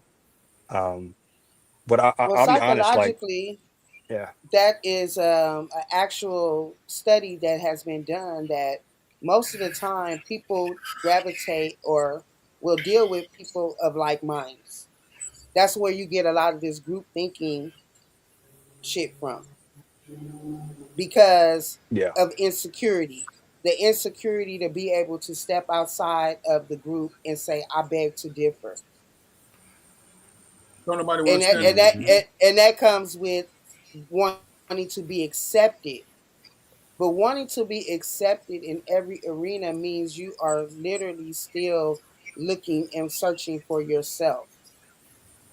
And a lot of people don't find yeah, themselves because they do get just caught up in the drama, in the culture, in the internet, and take them forever. Like you say with a lot of these women when they say um, Don's favorite word, they keep on playing these games and now they done hit the wall and now they're wondering why the pool is shallow. Don't nobody want me, or it's hard to find somebody, or this and that. Well, it's not exactly hard to find somebody. You actually just got into a place where the person that is for you is going to take a little more patience now that you've gotten there. Because I don't believe there's a wall myself. I just believe that you just delayed your happiness because of your own issues that you needed to address. And sometimes it might take a 100%. person to their 50 to figure it out. Yeah, But I know a lot of people over 50 that are getting married. I know a lady um, just had a baby at 50, finally found her husband, and they mm-mm. had a baby. Like, oh, well, we don't care if we owe, but we have found what we've been looking for all our lives because we're That's both self. in the proper place for it. Now, is they grand is somebody else gonna probably have to raise them maybe later? Hopefully they That's it. make it to 80 years old to where they can at least see their kids till 18. You know what I'm saying? But the point I'm making, because I hear you commenting, whoever it is that Human and Han, the point I'm making is exactly what you're saying. We are not being our true, authentic selves. We're not even looking for it, it seemed like, because of the culture. We're I looking to think just black be, culture is trash. You I've would been say Well, saying I it don't. for the I'll last say three this. years. I I don't know who said that, but I don't think black culture is trash. I think that there are certain black culture aspects that are absolutely terrible. And if we're smart and we wake up, first of all, I can't. You know what? Let me say something crazy here. If my Sorry, daughter less. said, "Dad, what would be a requirement?" If my daughter said, "My dad, what would be a requirement for me to start if I want to marry this person or if I want to go get into a relationship with someone?" Number one, I would say first off, like culture. What's their culture? It's got nothing to do with black. It's got everything to do with class. And I can't stand non-classy folks that are disruptive, abrasive, because for them, they have to be the highlight of everything. Um, and I think black culture is beautiful, but classless people are terrible. And What? if you ain't classy and you ain't trying to vibe, yeah, Hold classless on, people hold is on, terrible. hold on, Nathaniel. Name what do you think is beautiful about our culture today? Oh, well, when you say black culture, man, are we talking about American black culture first of all? Is that what we're speaking Yeah, about? that's where Yeah, we at. kind of, okay. I don't know where I think y'all in culture is. I think in our I think in African American culture as it is today, Mhm. I think there's a beauty in just who we are, what brought us to where we're at.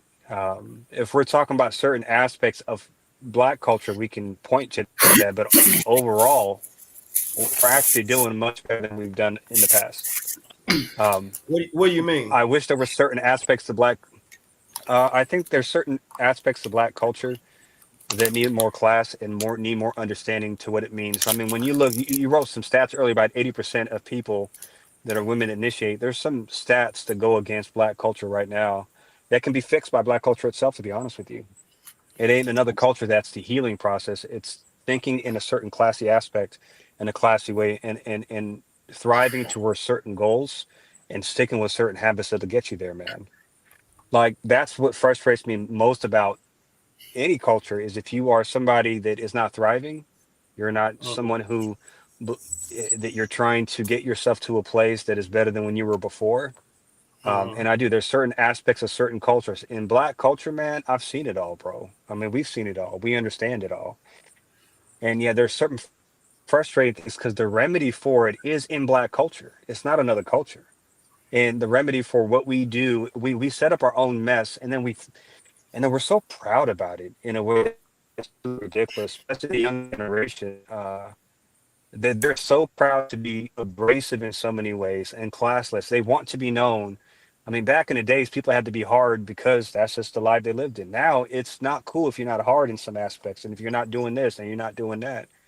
And I told my daughter the other day, I said, "Babe, when people start acting like that, they're just trying to be accepted like everybody else. To be honest with you, especially at your age." But But that's yeah, the there's culture aspects we of black speaking culture, of, though, Nick. and we can, What? and that same culture can fix that culture. Is what I'm trying to say. But That I'm same saying you culture, the saying our remedy is culture is within black beautiful. I'm culture. trying to figure out where's the beauty in our culture today. I think I every don't see no culture has beauty in our aspects culture. to it. That's a statement that says that there's no beauty in our culture. Therefore, I find more beauty in different cultures. I think we're saying similar I ain't things, even but looking using the at other wrong words cultures. I for it. don't I even don't. know what other cultures do. I'm talking about what we doing Well, though. The stuff I see on the I daily think from black folks, nothing is beautiful about yeah, nothing we do every day. That that's a we harsh promote. statement, but Yeah. Everything we No. promote is ratchet. All the people that we look up to the most in our culture yeah, is ratchet. You could even see it in, matter of fact, the election and who oh yeah, Kamala decided to promote her stuff. She get nobody classy. She didn't go and get, you know, a Felicia Rashad or somebody like that to promote her stuff. Angela Bassett or Cardi B, anybody. He wasn't got Sexy yeah, Red and all them type of folks. So it's like everything we promote and uplift and yeah. highlight is trash in our culture. Now I'm sure you know this already, but you know a lot of what has been installed or instilled into black culture was from other cultures. Like the government, for instance, has instilled so much. I mean, the fact that Cardi B and a lot of these people, at one point, the government was paying so much money for them to actually push out whatever propaganda is out there. Like, we want you to be like this and act like this. And a lot But of we that money came up with came that. from government We came up institution. with that though, Nate. The government ain't We told came us up to with it, act like that. but it's been pumped through the government. Now, I'm not saying the government is the issue. All I'm saying is that we have the power to be who we want to be, and then yes, there are parts of black culture that frustrate the life out of me. But there's a lot in black culture happening, and that starts in the household. And so I can speak for me in my house. In my house, the black culture that we live in is a culture that takes responsibility, goes out there. I feel like I can't. And back in the days, I think I went through a metamorphosis in my head of what I thought was right and what was wrong. But now I've gotten to a place where now I'm in a place where I want to place myself in a class of people that are thriving. The money might not be there like I want it to be. There's a lot of things that might not be there, but as far as me and my house, we're going to thrive, work hard, and do the best that we can. And those three things um, will not be distracted by outside influences. And so, yeah, man, I'm with you that I'm with you though on the sense of like we teach people, in our own black culture, there's people that have not invested in anything but will buy $500 to $1,000 shoes, which baffles my mind. There's people who will do certain things because they feel like this is the right way for me to live my life or this brings me happiness. In fact, in black culture, we chase happiness more than anybody else that I know, thinking that that's the cycle we need to live in. And so I'm not disagreeing with you on certain aspects of black culture and the negativity that, and we're talking about maybe more pop black culture, and I'm with you on that. But we have the power to change it, man. We do. Within our own culture, I think we have the values that we want. The most conservative group in the world is Black African Americans, believe it or not, or just Africans and Black Americans. Come on, Um, Nate. You It's said the that what? truth, man. Say that again. Come The on, most Nate. conservative people in the world are African Us. Americans and Africans. And It's what you us, mean man. by that? Conservative I had to people take have all my placed tests a twice. So. high value on what family was. They placed a high value on what education was. They placed a high value on self-dignity, man. But that has been Oh, you saying stolen how from we us in the used last to 30, be? 40 years. So you It saying has that? changed Yeah. tremendously for sure. All right. So Yeah, yeah. So that's what but that was my yeah, whole it's point. changed. That's my Yeah, point. So I'm not even we, arguing against what you're saying at all. I'm just stating to the fact that there are aspects of Black culture that frustrate the life out of me. But I can say that about just any culture, to be honest with you.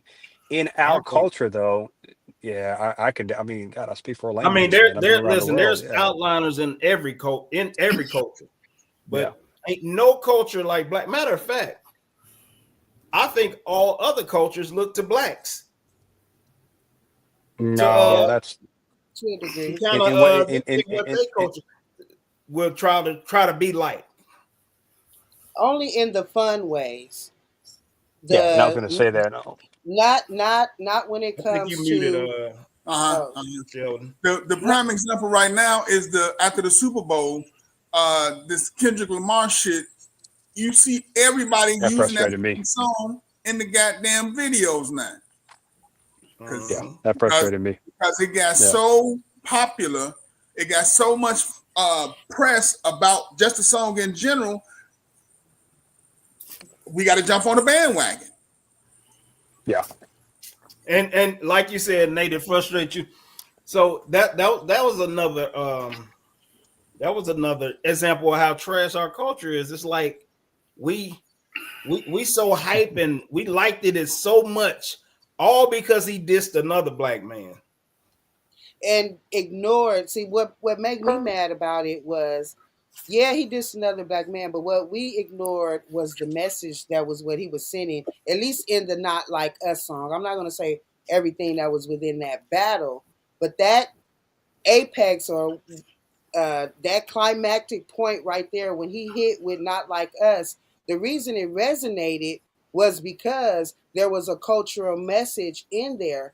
However, they keep pushing it and making it about Drake. At this point, it's not about the battle with Drake anymore because he transitioned that into a cultural message that if we actually were focused on what the message was, we would have something better to speak about when we talk to the people who asked, "What the hell is this about?" You know what I mean? What is he saying? I can't understand what he's saying. So it's like break down and appreciate what he's trying to say about our culture, why we, because he literally went over where we came from and why we're here where we at right now. But it got diluted by, oh, it's he from Compton. It got diluted by the Crip Walk. Everybody want, it's like we're not worried about the words, but this is a great song to promote gangbanging and anything else. You see what I'm saying? So it's like the good things about our culture we're not magnifying. We're allowing all the negative things about our culture to be magnified. But Shannon, they Snoop them Crip Walk when they was in the goddamn And halftime I show. did not like it then No, either. no, I'm just saying they trying to glorify something that already took place. So But why is it so offensive now, but it wasn't then? They ain't even offended by it, Sheldon. They Shit. glorifying it. They ain't offended. They are glorifying it now because it got so much popularity. Oh, you talking about the other side of folks. Yeah. No, I'm talking about the Black. I'm talking about our culture. They the ones glorified it. We Oh, glorify yeah. everything that's negative. Matter of fact, a good example is just podcasts, period. You can have a decent podcast talking about good stuff every day, and you ain't gonna get no views. No, you Like, gotta come have on none. here with the Cat Williams story, and when he talked about everybody, that's what made Shannon Sharp famous. We got the most views we ever had when we talked about motherfucking Cat Williams. but see, all you have to do to gain popularity on the internet is say and do the most outrageous shit. If you're doing something that makes sense, ain't nobody gonna pay no attention to it. That's why you got motherfuckers running into goddamn 10,000 rolls of fucking duct tape trying to get motherfucking popularity. That's a dumb motherfucker. You think They you doing that now? You didn't see that? Nah, I ain't seen those yet. Some goofy ass motherfucker strapped up, I want to say 1,000 rolls of duct tape and thought he was gonna break through it, running full speed, and knocked his dumb ass self out. That was like the crate challenge. No, When they was jumping on them when they was jumping on them crates and fucking themselves up. Niggas was breaking their fucking arms and legs and shit. Like, what the fuck? Once you see the first person fall and do it, what makes you think you're gonna be so successful at the shit? Like, and then they had older people do, our age doing it. I seen that one lady do it and killed herself, broke her entire neck. She should have. And it knocked her whole head off. Should have, because she gotta be stupid. That's just like motherfucker saying, "Hey man, smoke this crack, nigga. You know how bad crack is for you. It ain't popular. It ain't cute. Ain't shit. I ain't never heard nobody have a successful story after being on crack. Well, I am gonna try it next year on my 50th birthday. So go ahead. I'll let y'all know what happened. Tell us about it. It was nice knowing you. Right, Lynn Byers. I never know nobody die on crack. Matter of fact, I ain't never known a crackhead to die. Hell, it might be the cure to cancer. Who you are as a person is dead though. Nice Lynn knowing Byers. you. That shit gonna fuck you up and change you into something else. You're gonna be a fucking fiend around this motherfucker. I don't think I'm gonna get addicted. You think a gambling habit is? That's what everybody said. Please don't.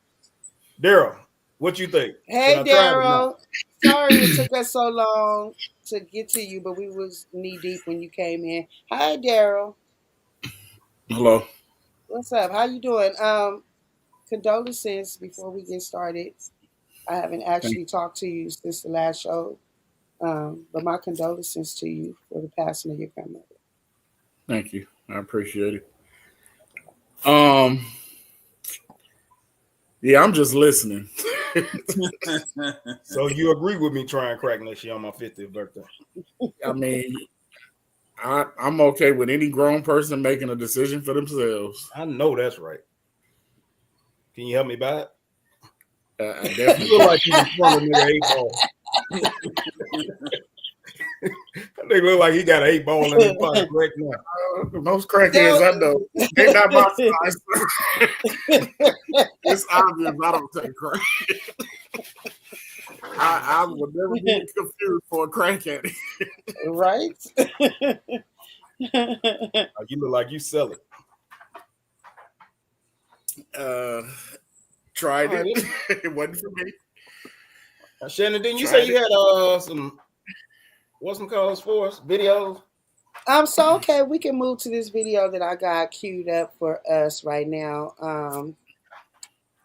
The basis of it is about women and these kids and how they are treating not women and these kids, women and these men, these baby daddies, and how they're treating their children because of the situation with the baby daddy that has to do with money. And now the queue is gone. God damn it, I waited too long. But basically what happened is, and I'm gonna find it really quick. It should be right here. But basically what happened is I don't know exactly, because in the video it's not exactly saying if she asked specifically for some money for the little girl to get her hair done. Uh-huh. However, the father went and got the little girl's hair done, and now and then she just pissed the whole bitch about it. So I just want y'all to watch it first.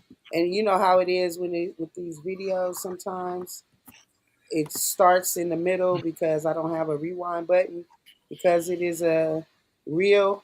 So we might have to kind of go through the end to get to the beginning.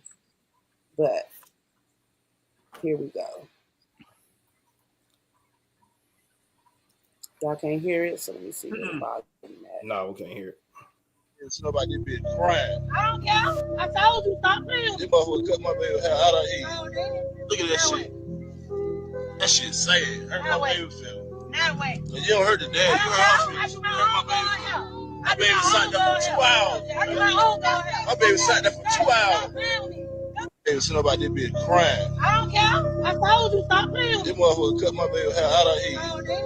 Look at that Now shit. That shit sad. Hurt Now my wait. baby feel. Now wait. But you don't hurt the dad. You hurt her feelings. I do You my hurt my own baby. girl hair.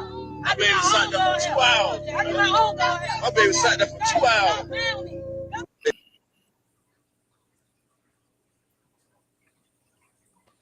And that's Excuse me.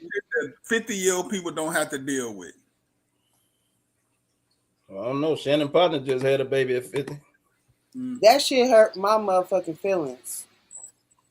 Why? Because if you look at the ground, she literally cut the little girl's hair. Like all the ends of it with the beads on it were all on the ground. She literally Oh, she had beads. she had beads on the end of her hair. And she cut it. Now the video doesn't say whether or not he took her to the shop or his girlfriend did it or whatever. Regardless of the fucking fact, why the fuck would you go to that extreme measure for anything that's regarding to deal with your motherfucking baby daddy? Like, why would you do that to that child? In the comments when I posted this, or I think Don might have posted it. In the comments, I said, what's fucked up is that the little girl already not gonna grow up night to night, day to day with her father, like right there with her. But whatever she's getting from her father is still gonna help. I said this little girl probably was with her daddy, happy as fuck, got her hair done, feeling cute, and happy as fuck. Her dad is pumping her up and building her, developing her self esteem. And the mother just ruined it all because of whatever she mad at the baby daddy about, which 9 times out of 10 has to be money. Because she kept saying, if you heard her saying, I do my own baby hair, I do her hair. Well, obviously her hair wasn't done when you sent him with her.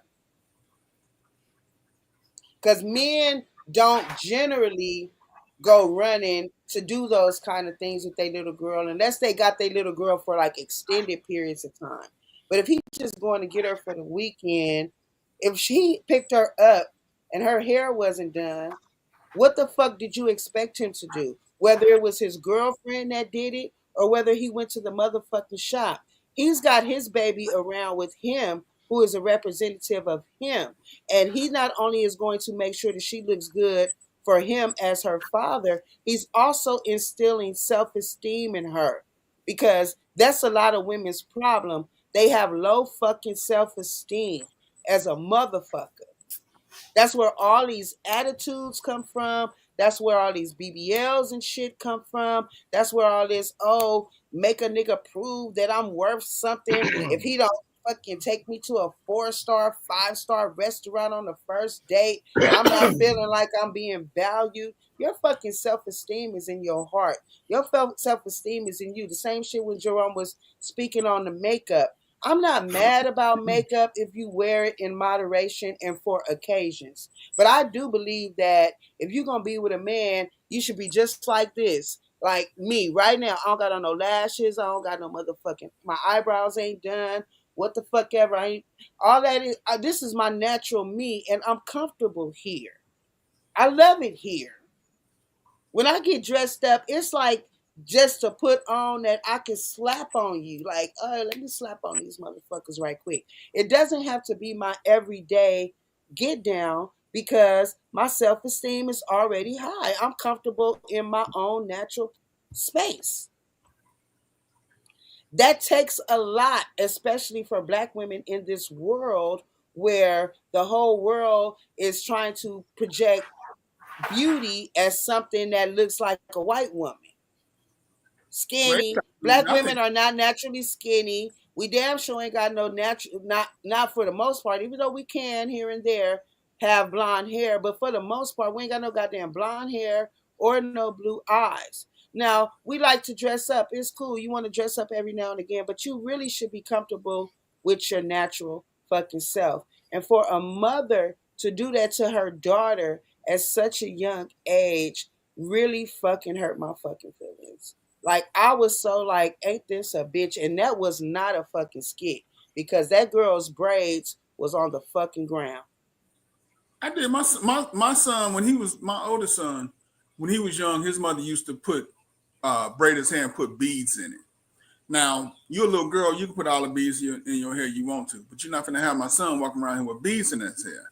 So he came over for Thanksgiving. She put them fucking beads in his hair, and he went back home with a haircut. Cut all this shit off.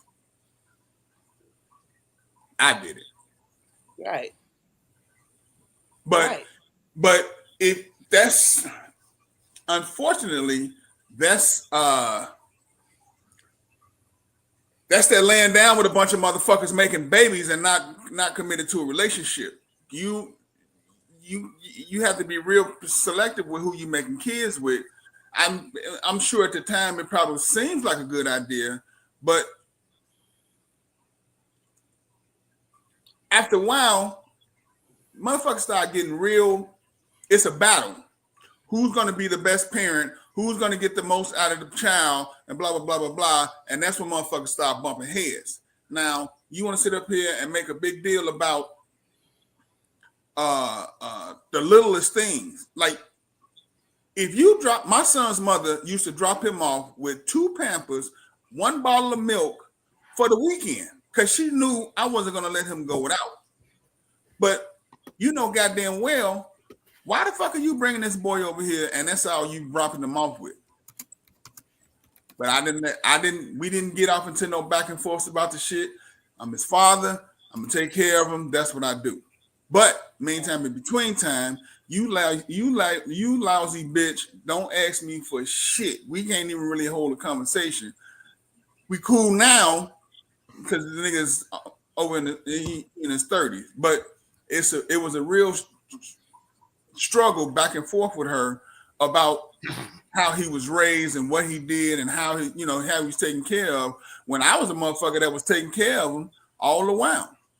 Mm-hmm. So if you're getting child support, don't make it a fucking big deal about what that child does when he's with his father. That's his daddy. You motherfuckers can't dictate the boy's life on the mother's side and the father's side as well. Don't do this. You can't take him here. I don't want you around this bitch. Well, bitch, you got a nigga that live with you. What the fuck is you talking about? So, motherfuckers just need to. It's really not. I can't come up with an answer for it because even if you try and compromise, it's gonna be a motherfucker that's gonna test those boundaries and see how far they can stretch them motherfuckers and how much they can get away with. Well, I don't even think it's boundaries; it's leverage. I think women are leveraging the children for money. It's leverage. Mm-hmm. I have full control. Not only, I'm saying I have because in their mind that's what they're thinking. I have full control, and nothing comes by me by way of me. Nothing comes through me unless it's by me. I have to authorize it. And 9 times out of 10, which I would think, even though it wasn't specifically said in that last video, I believe it all still goes right back to money. I do her hair. Pay me to do her hair. Why you gonna let some? That's what I'm thinking that came from, because what else are you mad about? Unless you're saying you don't want his girlfriend. If it was the girlfriend that did the hair, I don't want the girlfriend touching my baby hair, this and that and that. Well then, okay, if you laying down those goddamn stipulations, then don't send your baby off looking raggedy. Like you just said, she just sent the kid to me with a diaper and a half and expect me to do all these wonderful things. But then when I do all these wonderful things and bring the kid back, now it's still a problem because she didn't authorize it. Mm-hmm. You'll never get me. I have to authorize something through you with my child. You out your fucking mind. I know And that's that's how right. they is though. That's really how they is. No, I get And it. I get Yeah. it. Ain't no motherfucking way in the world. Well, Nah, me knowing a lot of baby mamas, and I ain't just talking about my own. Daryl, did you moan or something over there, nigga? Me knowing a lot of baby mothers, and that's with me and my family and all those combined and friends and stuff. What I've learned though, Shannon, it ain't got. I bet you it ain't had nothing to do with money. A lot of these women just ignorant, and for her to even, you can tell she's one of them ignorant ones by cutting her damn daughter's hair off after it done got done. I don't think it had nothing to do with money. It had something to do with control and her being an asshole and being able to get away with being an asshole. Because and she know he ain't gonna do nothing. right. My baby mom did that. I'd have stabbed her ass with them same goddamn scissors she cut her hair with. I ain't lying either. I don't think, and That's it's what I kind of think. crazy because you catch an attitude with a motherfucker that did something for his child. Like, what the fuck is what could possibly be the problem with a man taking his daughter to get her hair done? See, the who, what, when, where's, and why sometimes get motherfucking draw them blurred lines. If he got a girlfriend, once again, if the woman wants to be bothered with doing something for somebody else's child, is that really a problem? Baby, my daughter coming over this weekend. She might need a hair braided. Can you do it for her? Oh, okay, no problem. What the fuck is the argument about? It's leverage. It's just something to fucking argue about. It's like I say, I believe two fucking things about women and baby mamas and baby daddies. You not filing child support if you don't got feelings. If you don't got feelings for that nigga no more, you don't want his money. What you want is a father for your child. You will not impede his access to your child. That is one. The second one, I'm going to go again. Money. How can I leverage your ass on some fucking money? Period, point blank. But starting with the first one, I wholeheartedly believe through extensive motherfucking research and shit I've seen in my own face, that child support shit be more about I still want that man. Absolutely. He don't want me. Absolutely. I'm gonna make his life and that goes with it. When he get another girlfriend, I'm gonna motherfucking get all in the motherfucking way and make it as difficult for him and her as possible to have a fucking relationship. You can have a woman, and I'm not gonna say where I got this from. You can have a woman who don't give a fuck, got the child's custody agreement done, get her child support regularly, ain't never missed a motherfucking beat. Everything is peaceful until he get a woman. The minute he get a woman, now she wants you to have more custody. Well, you should be able to have them for 2 weeks out the month, and definitely want some more motherfucking money. I have an uncle, my second to the oldest uncle. His wife took him back to court and fucking increased the child support because when he got married to a new woman, she was making a whole bunch of money. Once they got married and that money was attached, she went back to court and got the child support increased because his income increased by way of his wife.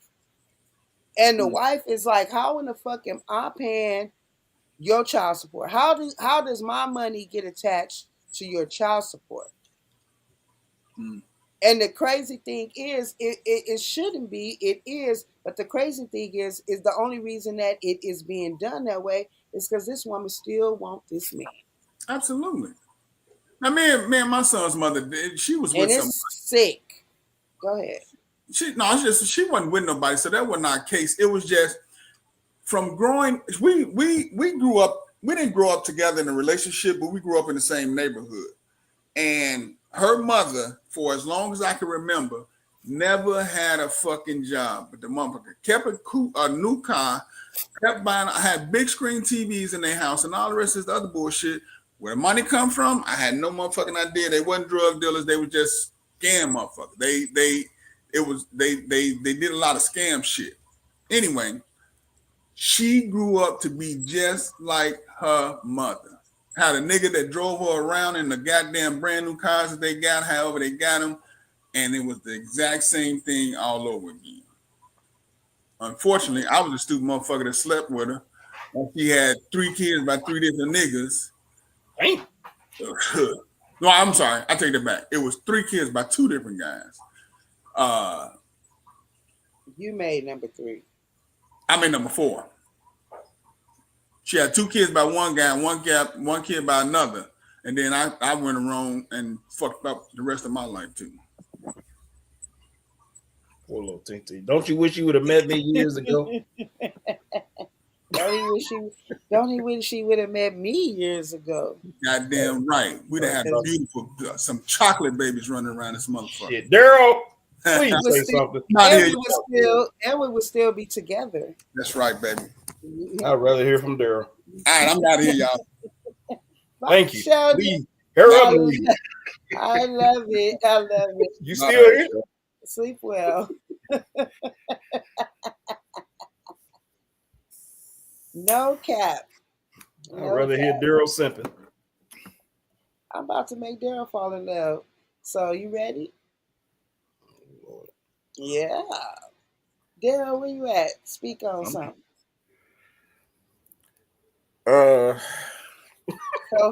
Co-host. Yeah, I know that Daryl is always very careful as to what he's saying. He makes sure he's thinking out first.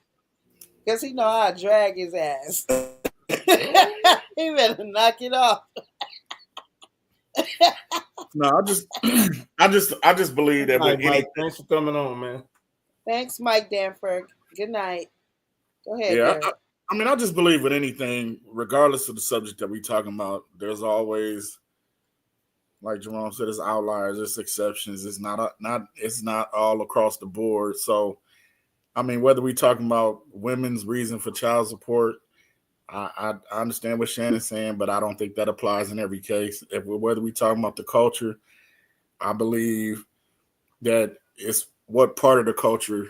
Not everybody subscribes to the same things. You have people that subscribe to ignorant bullshit and call it, the culture. Just like the word culture. I think that really, I hear that a lot when people are talking about in terms of entertainment, and I hear a lot of the entertainment. Oh, I did it for the culture, or this, a rapper. I did it or some actor. I did it or I showed up to this for the culture. Where did that come from? I never hear white people saying I'm doing something for the culture. I never hear people. Only blacks do it. But that being said, I don't think that all aspects of our quote unquote culture, we all embrace the ignorant parts of it. I think, like Shannon said, it's magnified, it's glamorized. Bullshit sells. You know what I'm saying? If you're talking about in regards to the podcast or whatever. And, there's positive podcasts out there that do get views. It's just that we don't. It's like with anything. It's like with music.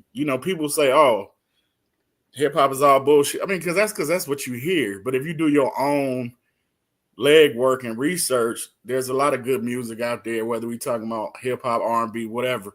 But it's just, unfortunately, the stuff that's pumped and promoted to the masses, or the stuff that we tend to navigate towards, be the bullshit. And so that gets the spotlight. You know what I'm saying? But I don't think it's just 100% across the board. Like, Jerome said, oh, well, Mike, it ain't nothing in black culture that's positive. I disagree with that. No, I said name was positive. I said name was beautiful. Nate said there's black culture that's beautiful. So I just want to hear what it is. I mean, you got a whole group of black people that promote the positive aspects of black people. You know what I'm saying? Not everybody's ignorant. I shouldn't have to explain that. You act like you the fact that you said that Kamala didn't invite anybody that's positive says that there is positive out there. So you answered your No. own question. No. But what I'm saying is, what our culture embraces is the ratchet and trash shit. Some people embrace that. Not everybody. Do you embrace it? But see, that's the thing. There, and nothing in the world will it be 100%. You know, there's some women that stand up and pee, and there's some men that sit down and pee. So nothing is ever 100%. So when we're talking about the majority of stuff, because you'll never get anything done if you want to try to make everything 100%, because nothing is ever 100%. Right. And a lot of times we think the majority of something is the majority because that's what people want us to believe. I mean, if you let the media tell it, or most white folks or whatever, you're a criminal. I'm a criminal. Shannon's dangerous. Everybody. So that's not. Yeah. So that's not. I mean, based on. But if you do a bigger scale of judging, and we do 1,000 people, and if 501 of them are criminals, then they were true about what they said there. No, that's not true. Because if it's 12, if we make up 12% of the population, you can't tell me that ignorant black folks and gangbangers and dope dealers and all that make up 8% of the culture. That's not true, bro. That ain't what I'm saying. That's not true. So this is what I'm saying, though. What do we promote, though? Like I'm saying, you can't even name me the good stuff about the black culture. Now, if you ask me to name the bad stuff, or if I ask you name bad things about the black culture, you can run off a list. I can name it. Like I said, in my personal life, I listen to bullshit. Some of it whatever, but I also listen to positive shit. Everything that I'm looking at on YouTube or whatever is not bullshit. You know what I'm saying? Some of it may be. But I'm saying, what's the good that our culture push? Just like we push the bad, what are the goods that we push? I don't feel like we push the ratchet, taking your ass out. I know what he's saying, but again, but what he's saying is he's acting like that he doesn't know any positive black influences that he's ever laid his eyes on. That's not what he's saying. What he's saying, I said, what are we why, as a culture, why do we promote and exemplify all the negative? Because it's one thing to say that the media does it and they want to portray black people a certain way. We know that. We're talking about why do us as black folks? Who is us, Shannon? Us as black folks. All of us? Is us all of us? Is that what you're saying? We're talking about the majority. Why does it seem like the majority? Who said it's the majority? That's what that's the point of my question. If you can tell me just as much good that we push as much bad, then it's not the majority. But if the bad we push is more than the good, then it is the majority. Okay. Why? It's like when I was talking about. Look at how Big Meech get out of jail, and every black person that's with the culture promoting "Welcome home, Big Meech." Motherfuckers that ain't even never met that motherfucker. Welcome home. Same thing like when Rick Ross got out of jail. We're supposed to have all this sympathy and love for Rick Ross because he was the biggest motherfucking dope dealer and whoop, this, that, and the other thing. We promote that motherfucking shit. And it's in a large wave. So it seems like we are saying in a collective, not in, we know we got good folks. I don't even fuck with the gangbanging shit. But I'm saying I'm not a majority. If you look at something like social media, the majority is saying, welcome home, Big Meech. Welcome home, Rick Ross. Welcome, welcome, welcome. And we miss you and we want to help you get back on your feet. When these are motherfuckers who literally participated in the demise of our community. Right. And if people, this is what he's saying. That's what he's saying. And if people think it's the majority, then they need to check what the fuck that they looking at on a daily basis. We don't have. Yes, you do. Have control over what comes down your yes, you timeline. Do. So Stop subscribing to Shade Room. Stop looking I'm at not. the World So, Star Hip Hop. no, Stop I'm looking talking at about all of on that my shit. If that's what friends you list. see on a daily basis, then that's your fault. If on my friends list, I'm talking about posts that are coming from friends, not me going to the Shade Room, not me going to search no shit out. I'm talking about what the fuck my friends are posting is Big Meech get out and is welcome home, Big Meech. Good to see you out, big homie. Free this and all that shit. Free so and so, who are straight up criminals. Made And a choice to be a fucking criminal. I know a So lot of black people that I personally know. if it's coming down my timeline from my friends, not me seeking it out, it's just on there. What would I think? Wouldn't I think like the majority of my friends are glorifying bullshit? I know a shitload of black people that if I ask them about Big Meech right now, they're gonna be like, "Who?" The whole Like I thing said, is you have to no, ask. Why isn't it no. that the But what I'm people who saying is, don't agree with that type of shit, for why isn't instance, it that for the things that are positive in our community and the things that we do positive, why aren't those things promoted? Why don't those things go viral, become trending? That's the point he's trying to make. It from what we're I know the seeing. point that he's trying to make, and Okay, we just gonna agree to disagree. Because on So my, you think let me finish. On my, if you go to my Instagram, I'm on 10 different black Instagrams that are talking about stock options, that are talking about black entrepreneurship, that are talking about positive shit. I also come across my timeline on Instagram. I do see Shade Room and World Star and these different podcasts and DJ academics and all the people that want to talk about bullshit. So, like I said, nobody's gonna convince me. You're gonna see 10 of them for every one positive. You're gonna see 10. What are you? Then what are you viewing? It's just like saying if I only listen to a certain type of, you don't have to subscribe to it because I don't. You know exactly. me. I don't subscribe to it, but that's what's out there. I will see one good post. That's what's out there because that's what you're. And then even like you saying you watch 10 different stock things, right? Or whatever the positive black to that. Stuff. Even if you scroll down your own YouTube and you just say, all right, I'm finna go through the next 100 posts of videos. I guarantee you over 50 of those gonna be negative shit that's by black people. And you don't subscribe to none of it. That part. No matter how much good stuff you keep trying to claim, the culture is full of all this negative stuff. And not only is it full of negative stuff, that's what we promote. And when I say we, I'm not talking about me because I don't like none of the stupid stuff. I'm one of the good ones that promote God. I talk about God on everything I talk about. So it ain't because I'm part of that culture. I'm just black and I'm a part of it by association, period, just because of who I am. So I'm saying I know that art culture is trash.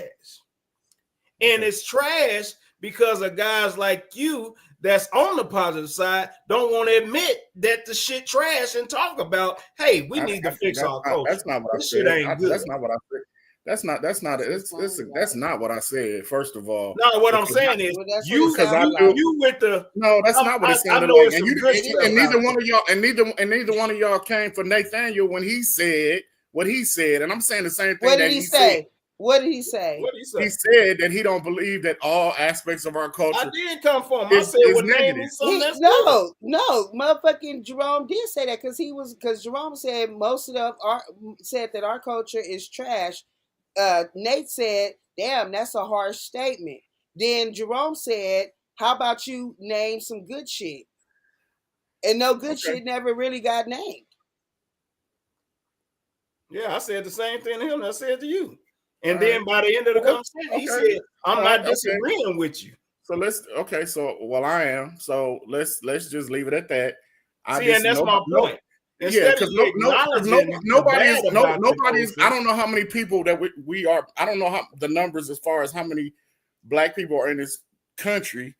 They say 12% of the population. I don't know what that number is, but ain't nobody gonna convince me that the majority of my people are gangbangers, motherfucking criminals, subscribe to bullshit. There ain't no. I don't care how much is promoted, how much whatever you seeing. There is no way somebody's gonna convince me that the majority of black culture is on some bullshit. I just don't agree with that. I don't agree with it either. But if that's what's being pushed to the masses, we are all under that damn umbrella. That was the whole reason for making this fucking title for the show tonight. I'm tired of being under the umbrella of fucked up ass black women. Like, I'm tired of that. I'm tired of meeting men that their first question is how many kids you got and how many baby daddies did you got. And I say it shouldn't be a fucking shock to say I got one kid by one nigga and we were together 20 motherfucking years. It's like you lying. Oh no, that can't be possible. You know what I'm saying? It's because the negative is outweighing the positive. What we're trying to figure out is why is that?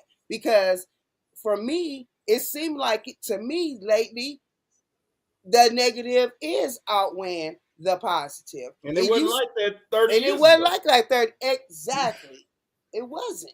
And that's the point I'm trying to make the deal is, and the reason it'll stay like that because people like you that's on the good side won't even acknowledge that shit done got out of hand and we need to fix it. You want to say, well, no, everybody ain't bad. Shit, it ain't enough of the bad shit going on for us to even complain about that. It's a lot. Everybody I see is, or most of the people I see is good. It's like, well, you live in a bubble. I don't know where you at. That's definitely not what I'm saying. And if that's what you took out of my statement, then okay. Well, that is what you're saying. You're not saying not what I'm saying. What I'm saying is out of your mouth, but that's what your disagree. actions are saying because you don't even want to talk about it no more. You rather agree to disagree instead of just agreeing that I just gave you an example of.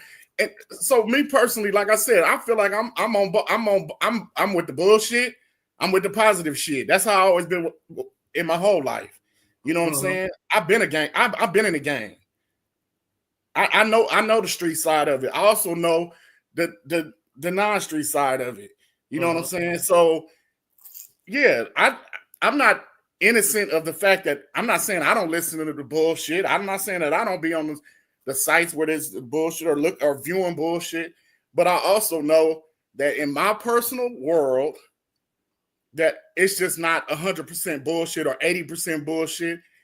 I'm a mix. But that's your little personal world. You one person. We talking about we talking about the culture as a whole. Okay, so again, I'm like you. As my person, I don't deal with nothing negative. Okay. I don't even like rap. Okay. I definitely don't like no hoes and ratchet bras. I don't like nothing about the culture. And you know how I feel about the negative shit. But so it's not exactly mine. I'm still not blind to the fact that this is where we are, though. And I don't subscribe. I'm a woman and I'm not a lesbian, and all I do is look at big. You know what I'm talking about? I like a big old man. I like a big black man. That's the type of shit I subscribe to, as well as financial things about whatever. But what comes down my timeline ain't none of that. If I get some of that, that might be 5% of what comes down my feed unsolicited. Facebook will ask me, "Is this something? Do you agree with what's coming down?" And then you get to say no or whatever, or you got to try. And I've been trying to program my algorithm on my page to not show me all this ass. I'm trying to figure out why is every black bitch that come on my feed turning around to show me her ass, and I don't subscribe to none of that. Right. None of it. So is it the algorithm? Is it that Facebook, Instagram, and all of these motherfuckers are purposely pushing that shit more? Or is it us? Is it more of doing it? Is it more of us doing it then not. If the pictures Because ain't I fake, swear to it God, that ain't is them. these is women, and not just young women, women of my what you say, big old aged women Right. turning around because I'm me, right? So I've heard that shit. All Shannon do is show her titties. I can't hide my motherfucking titties, and I'm not going to try to. Okay, this is just me. But it's a difference when you just being yourself as opposed to every fucking show before we get started, I stand up and make sure y'all see how much ass I got. And that's what's coming down my timeline that I'm tired of. Every Right. fucking video, reel, or anything that comes down my timeline that's got a black woman in it, she's turning around to deliberately show you her ass. As if that is a credit card that's a black card with unlimited motherfucking spending power. American, an Amex. Like, this is what's gonna get me everything that I need. Here you go. Here go that ass. What? But then the minute niggas wanna fuck you, you wanna say men are fucking pigs or they're misogynists or they're this and that because all they wanna do is try to fuck on me. Well, bitch, all you showing is your ass. And for no reason. Right. From the old bitches to the young bitches. They teaching the little girls this shit. Little girls turning around, even in that new shit they got going on with the we about to do. The little girls turning around and showing their motherfucking ass. Yep. I ran across a video today. True. Got these little girls doing these little dances and stuff. Right. So what are we That's saying? one reason I didn't like that what was that dance TV show they had with the dolls? Whatever them dolls were. That was the name of their group, something dolls. I don't know. I'm not sure. Oh, no. You know what I'm talking about? The black lady, she got the little dance, the little young girls that dance. Yes, I do the do. cheerleader I thing. do know what you're talking about. Yeah, I do. Yeah, Dancing dolls. Dancing Yeah, I dolls. think it's dancing dolls, isn't it? Mm-hmm. But anyway, yeah, that's why I ain't like that. It's like little girls with their ass cheeks out, they doing all these grown ass dances that the grown folks doing and twerking and all. It's like, and then you supposed to tell a man his thing ain't supposed to get hard and all of that shit. He ain't supposed to, you know what I'm saying? You talking about like, God damn, you playing with my motherfucking mental as a motherfucking man. I can't come to this shit because it's still ass. It's still ass. And when you talking about a 14 and up ass, sorry, I'm not gonna be mad at no nigga that looking at that shit and his dick get hard. Because this is what the fuck you put in front of me. I'm mad at the women for it. Right. Because then you guys want to turn around and now, oh, he's a pedophile. He nasty. He this. But you motherfucking slanging ass in front of his goddamn face because you have no goddamn decorum and you don't believe that anything about you is worth attention. Period. but let's go to this other video, man. Okay, I got it. We can talk Let's about how move good it our along. culture is forever. Because we can jump off this. We can end it after this too, because be 2.5 hours. So my point of that, Daryl, was promote me since I'm the greatest thing to this culture that's out here. What I was trying to get you to go to. Okay. Thank you, man. I knew you help. Mute me, Jerome.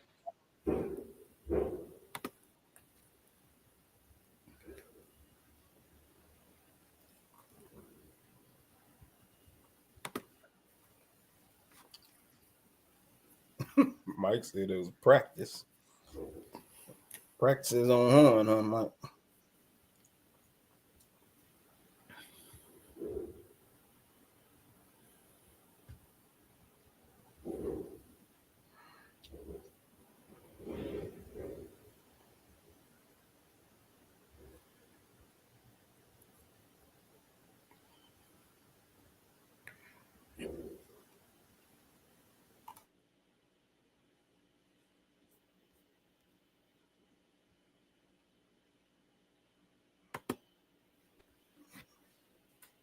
Need to download it or something.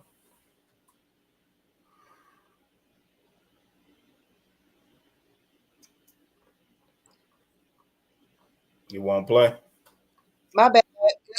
It's playing on my end, so I'm glad y'all said something. 'Cause that's not what was showing on my Oh end. no, it ain't playing So on let me mine. do it again. Let me do it again.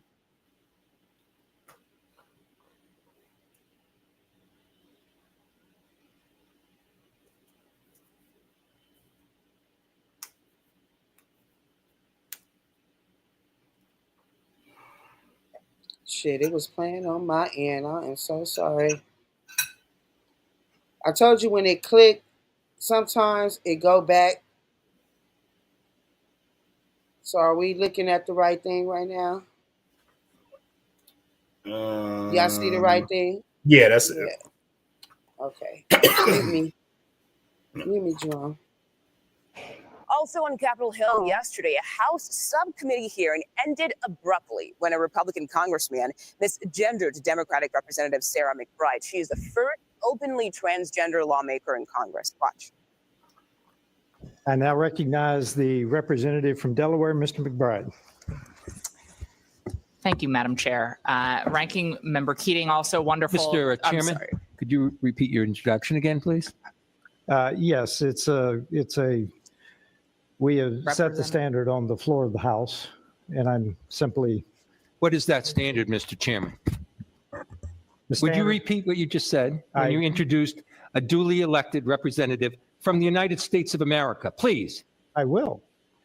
The representative from Delaware, Mr. McBride. Mr. Chairman, you are out of order. Mr. Chairman, have you no decency?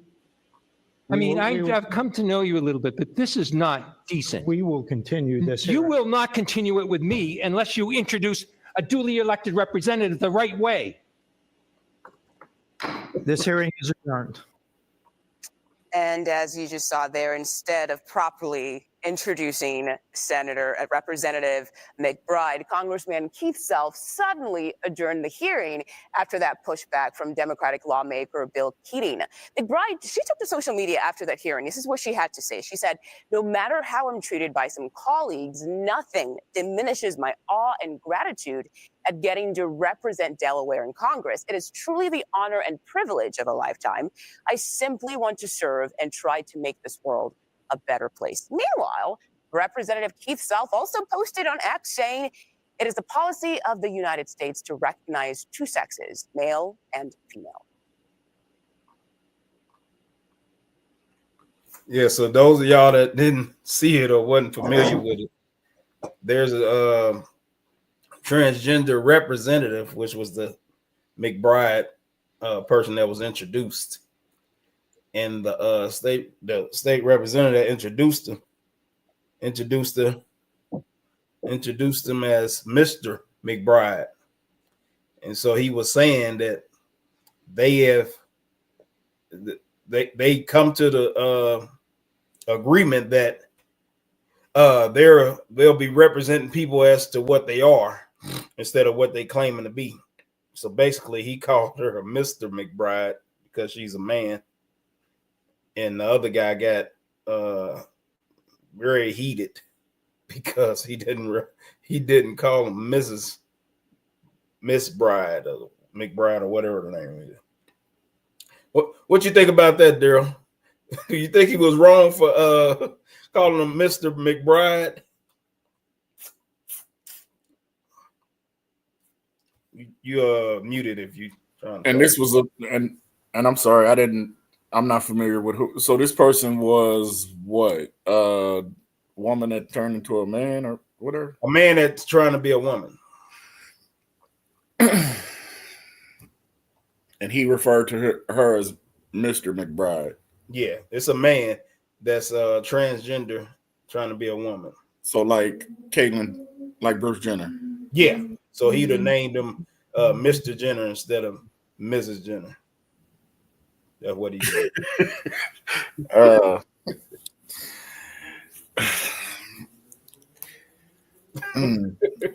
of all, do you think he was wrong? And second of all, do you agree with what he did? And why? Come on, just scary ass. What you work for? You a federal government agent? Speak your mind, brother. Scary. You know better than that. Cut it out. No, I was just trying to really think about the answer that I mean, like I said, I don't condone none of that shit. But at the end of the day, damn, I don't know. I mean, because unfortunately, it is a thing that's going from man to woman, woman to man, and all of this. And as far as that person is concerned, that McBride person is concerned, they are, I don't know, they took the steps to be a woman. See, that's one of the, because they're not a woman, they're a man. That I don't know, but the bottom line is, I mean, if that's what she is referring to herself as or considers herself, I mean, I guess he should have referred to her as what. All right, well, let me ask you this then. Yeah. If you don't condone it, why would you participate in the delusion and call her something just because that's what she thinks she want to be? I mean, I don't, because I don't know any trans. I mean, but that's what I'm saying. So if it was you in the same situation and your job wasn't in jeopardy, if you called her a Mr. or a Mrs., would you address her as a Mrs. even though you don't agree with it?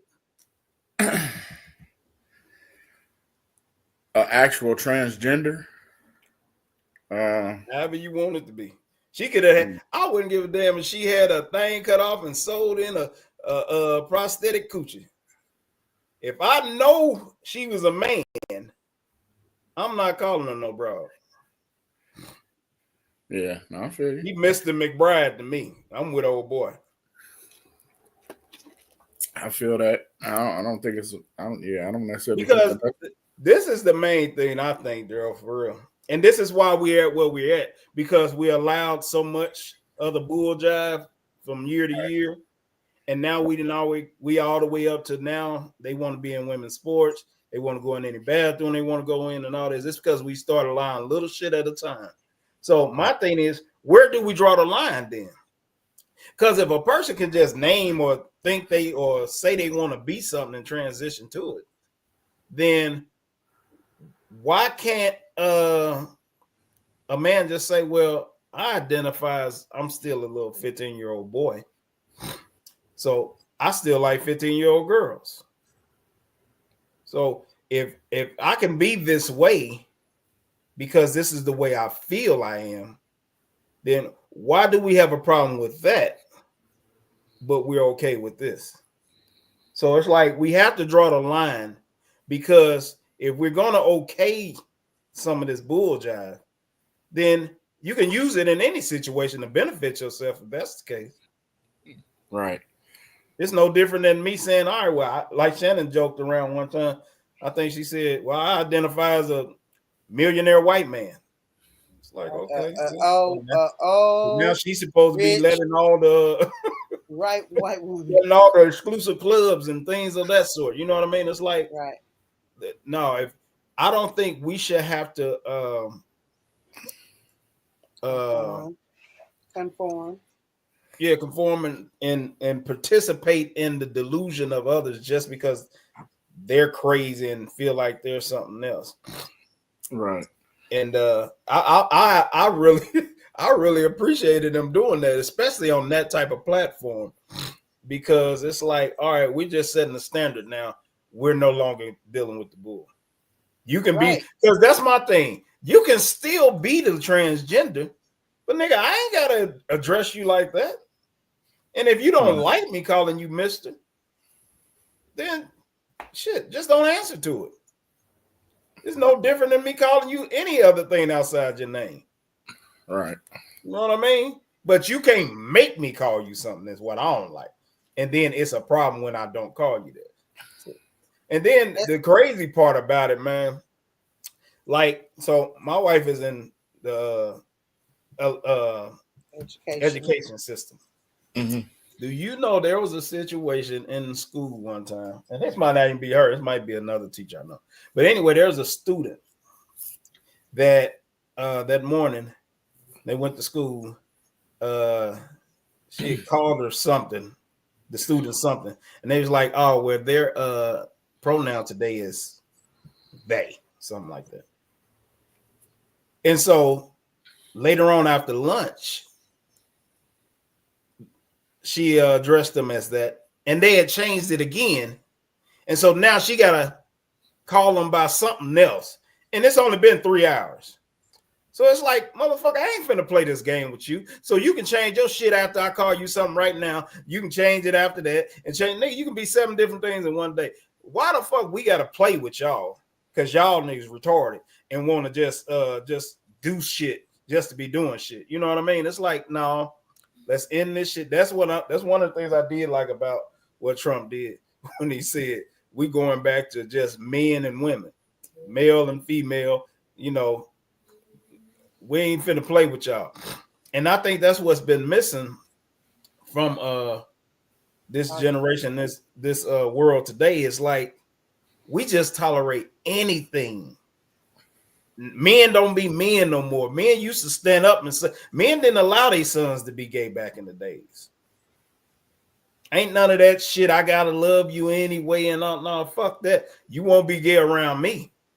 You might be gay, but you won't grow up gay in this house. And see, that goes to what I feel. I feel like I don't give a fuck about what the fuck you do in your private life because it's your private life.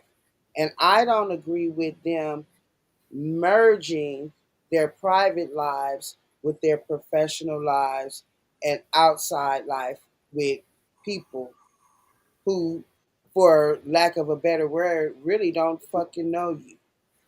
You know what I'm saying? If I know you as my family member or a friend, then in our personal circle, I may try my best not to offend you. Not necessarily meaning I'm going to say they, them, us, whatever the fuck you're talking about. But I, like Jerome said earlier, I'm just going to try to call you by your name.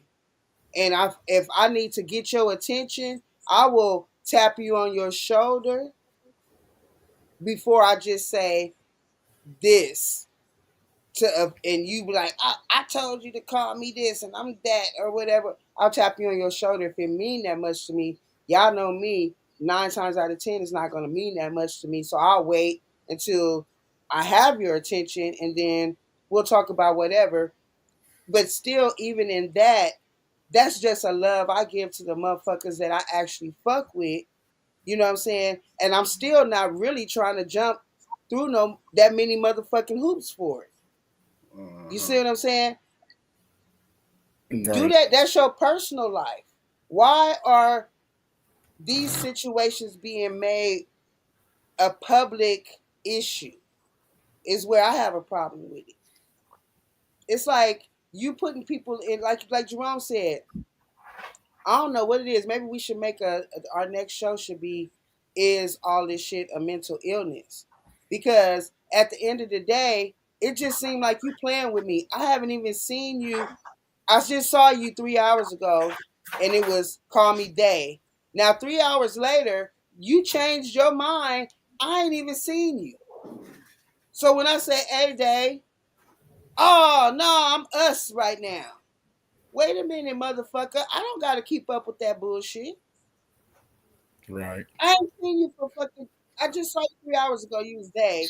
Now 3 hours later, you something else. I don't know nothing about when you made the transition, but now I'm being held accountable for it.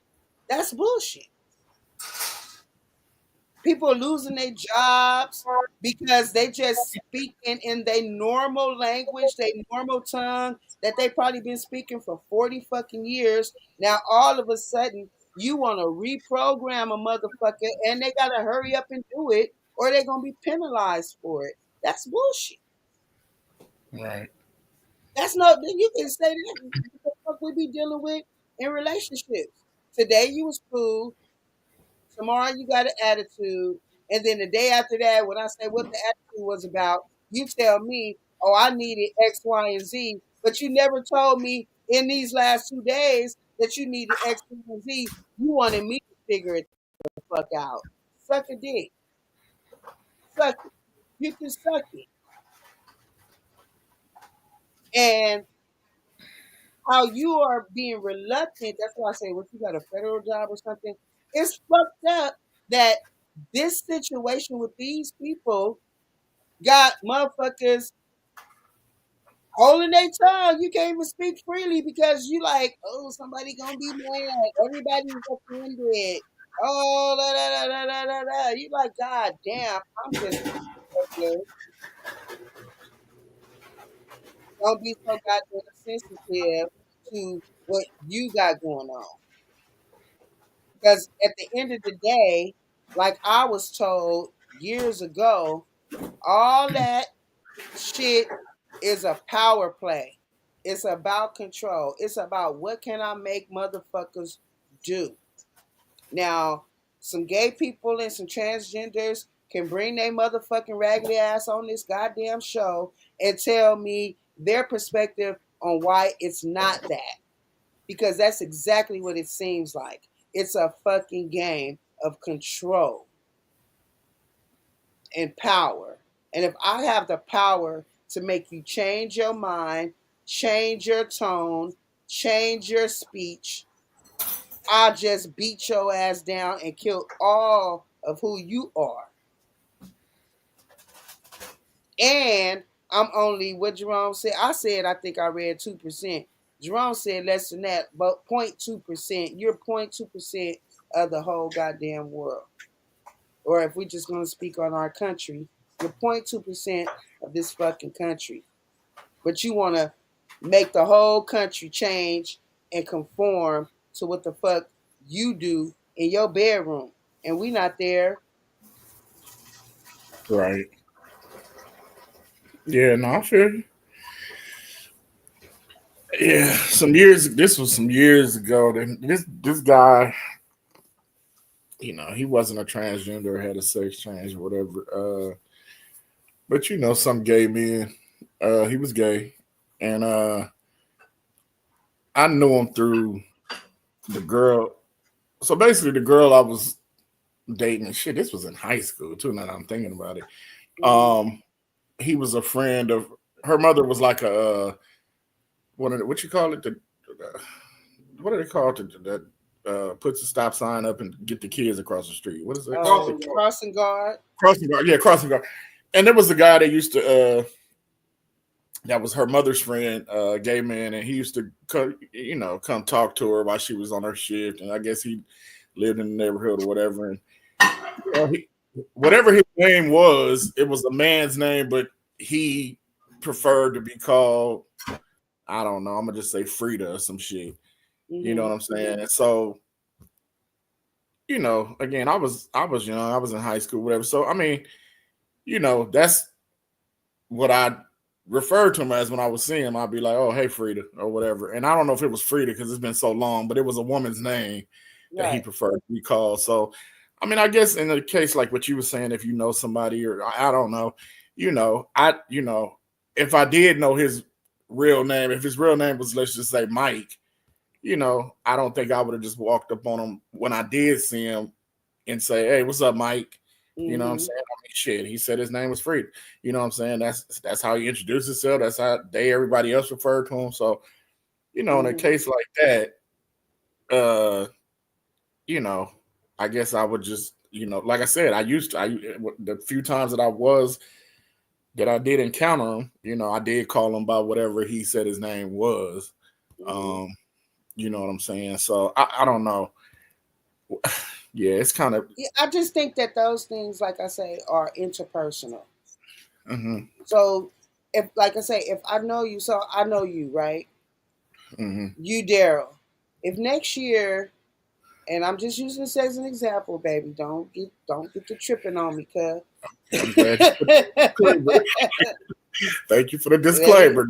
Yes, please let me put my disclaimer out there. It's all hypothetical. But if I've been knowing you one way, and then next year you start talking about your name is Sheila, I'm going to try to respect you as Sheila because I know you. But if I slip up and say Daryl, nigga, I know Daryl first, right? It's inbred in me.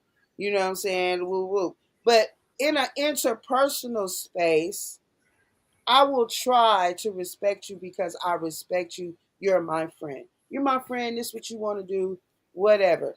But if we go outside and say we go out and a couple motherfuckers that I know come up and be like, hey, what's your homeboy name? You can't get mad at me and you can't get mad at them. They don't know that your motherfucking ass is on whatever you on. All they know is they see Daryl. They see a man. Even if they don't know you for Daryl because they don't know you, they know they see a man. So who is your homeboy? I know this motherfucker didn't just call me a homeboy. Nigga, you a nigga. You're obviously a nigga. Just because you got on makeup and a dress don't make you look like a woman. You still look like a nigga in a dress with makeup on. Right. How are you going to get mad at the next person about that? I feel you. No, you're right. And that's where my situation is with the shit. I don't care what nobody do. You got the right to do what the fuck you want to do.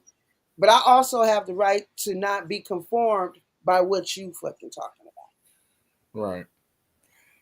Especially if it goes to a level where you have power over me and I can get fired for it. I could lose my job for it. I might, if I just say I'm a big athlete, I can lose my endorsements. Anything that's related to my livelihood, I could lose, all because yesterday you was Daryl and today you Sheila. Yeah, no, that part. Yeah, I definitely agree. I mean, because it could be as simple as that, and somebody can hold you accountable for that shit, like you said. You know, it's just like if you work somewhere, you working at, I don't know, I'm gonna just say a call center or something, and somebody's, say, somebody said, where did Roberta go or some shit? I don't know. I'm just throwing an example out there. You like, oh, he went to the bath. He stood away from his dad to go to the bathroom. Shit, depending on the situation, somebody can be like, he's not a he's a she. He said he's a she. I mean, nigga. He to me. You know what I'm saying? So I said he went to the bathroom. He went to the break room. He went outside to smoke.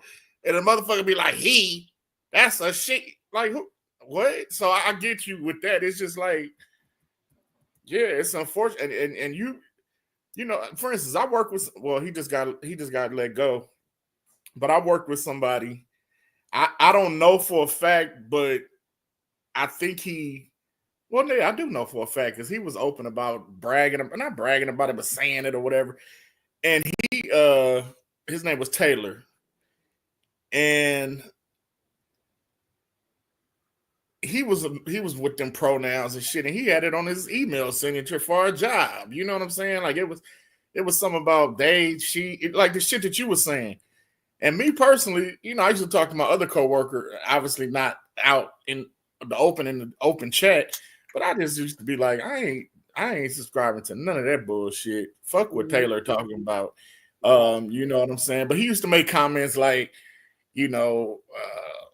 LGBTQ and all this bullshit and all, and make and it was allowed to happen. And the unfortunate part about it is and me and one of my coworkers we said that, man, that's frustrating. You know what I'm saying? Because if we got in there and we said something about being straight or said promoting that or whatever, motherfuckers will be looking at us crazy. You know what I'm saying? But this dude is allowed to put little shit in the chat that we was all in and whatever, and nobody blinked an eye to it. It was okay. Because even if they don't agree with it, or even if they sitting up there thinking to themselves, this punk or whatever the fuck they was thinking, you bet not act like you know what I'm saying, got a problem with that shit, because Taylor can run to the fucking human resources, whoever. He could go get an attorney. He could get whatever, and he could come down on the company or the individual. You know what I'm saying? For not buying into that shit. So yeah, it's some old weird shit going on, and like y'all said, we just supposed to sit back and be okay with it. And like you said, where is the line drawn? Because even like when you were, I should have allowed you to finish your statement, but beginning of, excuse me. I thought you was about to say something else. I thought you was gonna say it was like some phone shit, and you hear a male's voice, so you like, all right, sir, and then a motherfucker say, well, I'm actually a male, a female, or I identify as a woman, or I'm a trans, whatever, and you like, okay, but damn, and then they act like you offended them, and it's like, damn, I don't even fucking know you. This is just on the phone. Right. For whatever it is, I might have to call in. Just say I called in to T-Mobile because my bill don't look right, and the motherfucker answered the phone sounded like, "Hello, how you doing?" And then I'm like, "Oh, I'm doing well, sir. How are you?" And I'm a motherfucking woman, but I'm a motherfucking woman. I'm a motherfucking Right. woman. You know, you be like, "What the fuck? You sound like a nigga." Right. So excuse me, um, can you pull up my account, or do I need to hang up and call back and get another representative? And that shit translated into what we seeing with motherfuckers like Dank DeMoss, the fat ass rapper. Excuse me, the obese rapper chick. You can't say nothing about how that shit look nasty when she doing bikini shoots with booty in the front and booty in the back, got her drawers turned around because the back part she want that to show the booty part in the front, and you can't say that's nasty looking or fucked up because now they're gonna say you're body shaming. I'm not body shaming. That shit look nasty. That shit look unhealthy. That shit look like you need help. You need to go see doctor now. Right. Because you are actually trying to make me accept something that my eyes ain't accepting. You can't tell me that's fine. Right. I'm supposed to be like, oh yeah, because she big, she's confident, that look good. No, it don't. Now, if you think that's what you need to get your confidence, I beg to differ. I think if you really wanted your confidence, your health would come first. Because everybody know to be that goddamn big is unhealthy.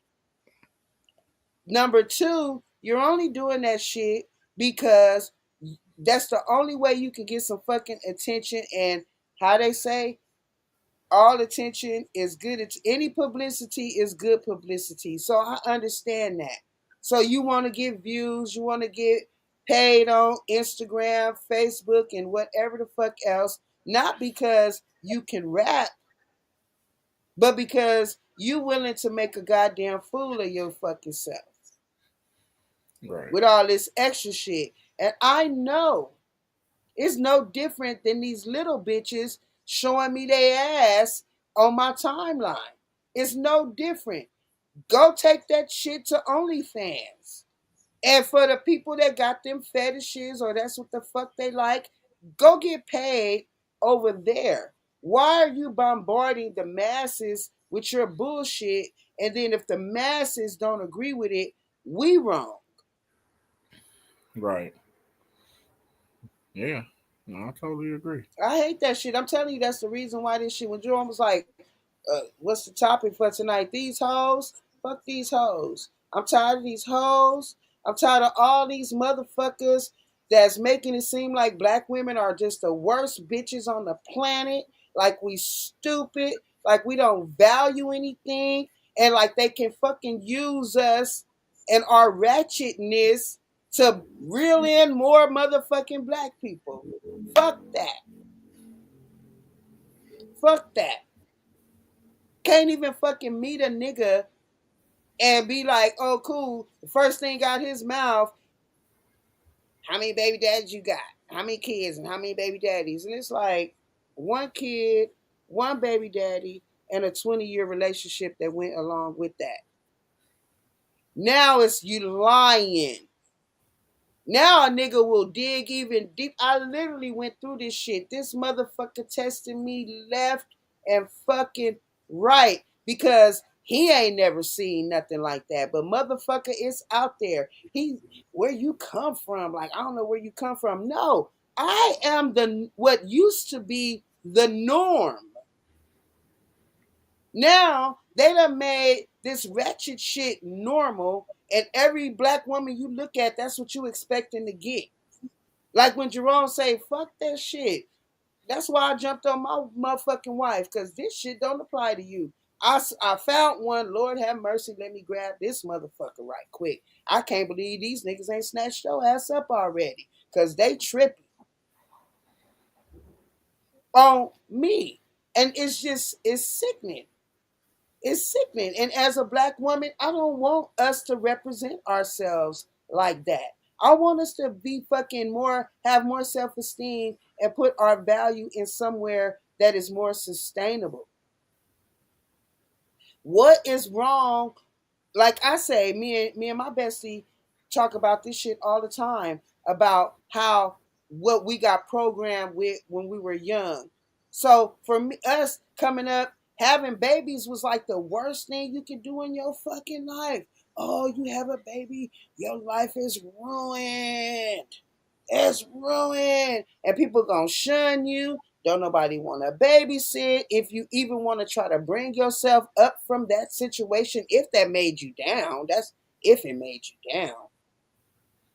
But it's like there's no value in niggas. Oh, niggas ain't shit. Fuck a nigga, fuck a nigga, fuck a nigga. No, men are of value, but you gotta like these men in order to see their value. If you don't like men, then you're never gonna see their fucking value. If you've been programmed to believe that niggas ain't shit, then you ain't gonna never have a man. So go be gay somewhere. Go get you a female that'll whoop your ass worse than a nigga will. You know what I'm saying? It's sickening at this point. It's just for me. For me, I'm sick of it. I'm sick of it. I'm sick of it. It's better. Yeah.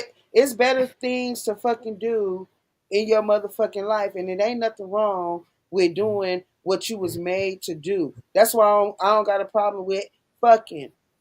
The pussy and the dick was made to come together. That's what the fuck the shit was made for. Let Usher tell it. That's what it's made for. What's wrong with being a woman? What's wrong with being a little submissive and letting the man, and not necessarily letting him, being in your role and letting him be in his role instead of trying to overcome it, or I want to be the same thing, or I'm just as strong as you. No, we're not the same, because if we were the same, we would be built the same, and men would be able to have babies just like we have babies. What's wrong with being a mother? What's wrong with that? What's wrong with what we used to like to do? Go to PTA meetings. I don't mind, because the way a lot of motherfuckers have made this shit fucked up is that they fucked men up to don't value it either. That's why a lot of men is running around with this 50-50 shit. You got some money, you got some money. What you bringing to the table? They ain't talking about your pussy. They ain't talking about you cooking. They ain't talking about you cleaning. They talking about how much money you got. I don't need no money. You know why? Well, as younger, right now, as an older woman dating after 40, or getting a new relationship after 40, yeah, I gotta have something. Yeah, I gotta be like whatever. But that's obvious, because if I've been sustaining myself and taking care of myself up until the day that you met me, you shouldn't question whether or not I'm bringing something financial to the table, because I've been taking care of my motherfucking self. So I'm gonna keep taking. I'm gonna bring whatever I've been doing to you. So just say something like, I've been paying a $3,000 mortgage and all the bills that come with that. Round that shit up to like 5 G's just on the basis we ain't even ate no food yet. If I got 5 G's to sustain myself on my housing by myself, then you already know that if we move in together, either you want me to put some of that on what you paying, or we saving $5,000 a fucking month. Mm-hmm. We get married, or I mean, if we, because for me, I'm with the commitment shit with or without a fucking piece of paper. So if I committed to you, that 5,000 I've been spending, coming straight up in this motherfucking house. And if ain't nothing to be done in this motherfucking house, then I'm just saving it. So then when you say, baby, I got 2 weeks off, I want to, what you want to do with the 2 weeks? And I say, well, shit, I want to go to Cancun. Well, then that $5,000 I've been saving, that's what we paying for to go to Cancun. You don't gotta have it. But it seems like that shit is too much common sense. All because in our community, we just so used to everybody playing fucking games. And I'm just tired of it. And I love men. What you said, some of y'all is still boy crazy at your big old age. Me, yes I am. I love a man. I love black men. I love them to death. So hell yeah, I'm boy motherfucking crazy until I'm married again or in a for real, and I know this shit is solid, committed relationship. Daryl, are you in a relationship right now? Yes. Uh-oh. A man or a woman? Man, Don't cut do the that. bullshit. First of all, you said that before, and I let you slide. You didn't answer me the first time. That's why I'm asking again. Yeah, because I was so fucking mad. I controlled myself.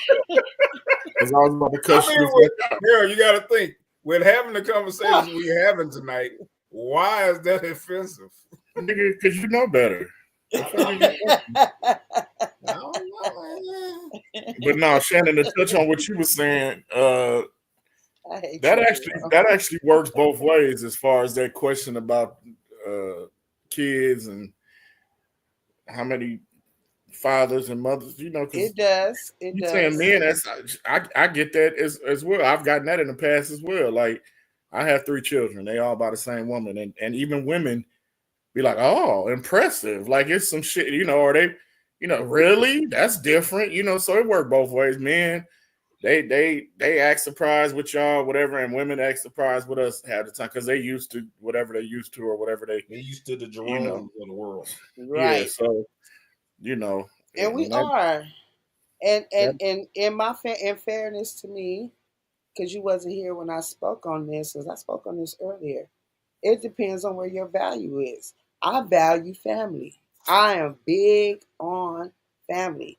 So even though a lot of people wouldn't think so, because everybody think I'm supposed to have this big, rich ass nigga living on the top of the hill type shit with everything perfect.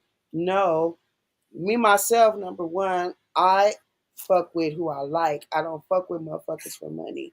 Number two, if a motherfucking man comes and he has underage children, I am not gonna, if he for real done with the baby mama, I don't have a problem with it because I value family. So I don't mind helping build a family or coming and being a part of your family. And of course, I'm gonna bring my drama with me, but my drama ain't that much drama because my son grown.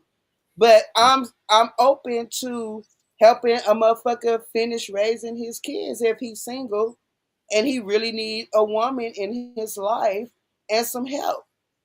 I'm open to that, but it's about if I like him. And I don't think a lot of women are going into relationships liking the man, they're liking the wallet.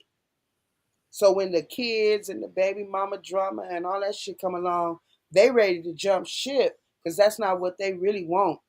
They really want to just spend up all your money.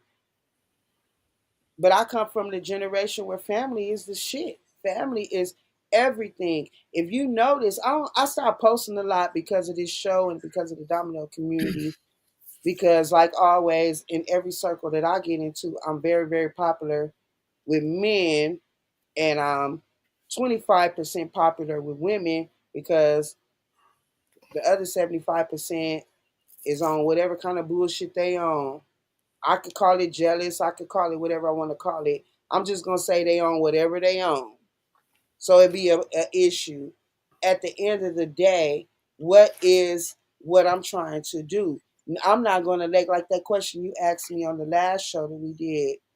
Oh, if a motherfucker think you done fuck 10 niggas in this fucking circle, I don't give a fuck. Do you give a fuck? I don't know what the fuck you was doing before I met you, and what I was doing before you met me. Don't matter whether it's true or not, because I don't believe that people who are grown folks who are having interrelations are fucking running around like we in high school. Ooh yeah, I hit that. Ooh yeah, I hit that. But maybe they are. I don't know. All I know is I can stand on what I know, what I've done, and what I haven't done. And I'm gonna stand right the fuck right there. At the end of the fucking day, are we letting what other people think dictate our lives? If we good with each other and we happy with each other and you compliment me and I compliment you, why wouldn't you see that more as motherfuckers trying to keep you from your happiness, trying to fucking kill your blessings? Because I don't know about the grown folks.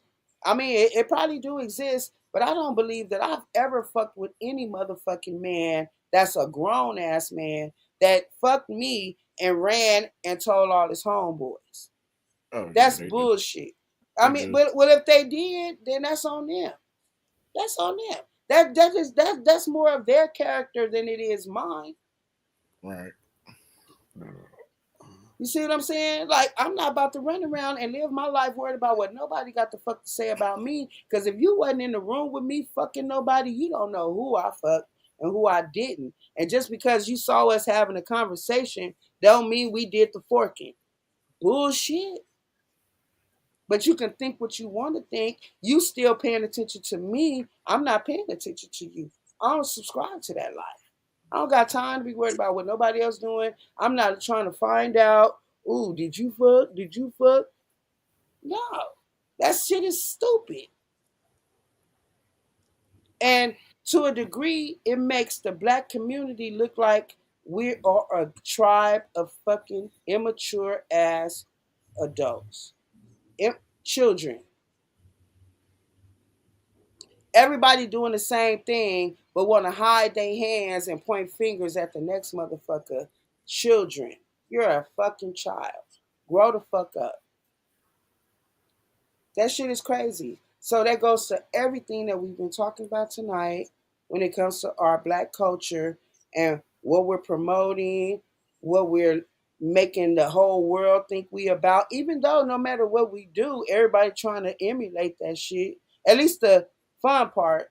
When it comes to the serious part, ain't nobody emulating us. No community is sitting up broke.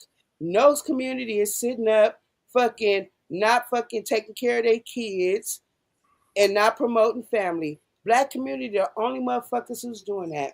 And even though we've gotten and had a great conversation tonight, which I don't even want to extend too much further because we had 3 hours, nobody ever asked the question, answered the question, what the fuck happened to the traditional black woman? Was it black men? Was it white women? Or are these hoes just never satisfied? And I don't got the answer. I think it's a combination of everything. But right now, tonight, we can have a show tomorrow or on Sunday, or what's today? Whatever, Sunday, and we can say what the fuck happened to the traditional black man, and we can go into that conversation. But tonight, I want to know what happened to the traditional black woman. That's what I just What? wrote down too to myself. That's what we're gonna talk about next show. What's wrong with men in relationship? And the other topic I got is if a woman's paying 50-50, should she still have to cook, clean, and etc. But I'm about to get off of here. Yep, we done tonight. As usual, Daryl is my favorite guest on here. I like how he gets mad at me. Nobody else gets mad at me, so I I appreciate used it, to. Daryl. I used to, but your ass will hit the end line. We I had to. I ain't I been had able to. to hang up on Daryl yet. I had I to. gotta get him. I had to learn. I had to learn. And I was like, you know what? Yeah, I gotta get Daryl. I gotta hang his ass up one time. Hey, that dude, he don't talk long enough. He'll get mad. No, man, just fuck it. Go ahead. Yeah. Proceed. Carry on, that's what he say. Carry on. Yes. So I want to thank everybody that came out and participated in the show tonight. We're going to go from our very own regular Deacon Boozy, Sheldon Mackey, start with him, Don Owsley, love you today. I mean, we're a work in progress, my nigga. Maggie that came on to Maggie. make the panel look fuller. So that was Yes, pretty dope of her to do Maggie that for us. came in. We had some different people that I've never seen in the comments. So Mike Luciano, and a few others. I think y'all, Anitra. I don't know who she is, That's but my I baby think mama. So we appreciate you coming through. Of course, to you, Daryl, low key co-host. Oh, Is my that Coco. Coco, Is that You a hope for black people? Coco host. Coco. Oh, okay. And anybody that I forgot, thank you. We always appreciate your participation. Like and subscribe to the Pastor in the Center on YouTube, because at some point we're gonna test out the theory that if we don't post to the Facebook pages, will y'all watch on YouTube? Because y'all watch on Facebook. The numbers is up on Facebook. But we won't. We need y'all to come on over from Facebook to YouTube. Yeah, we want to transition to YouTube. So that's our goal for 2025. But at the end of the day, on behalf of this pastor and the Santa. All right, Shannon. Hold on, Shannon. I got a homework assignment for you.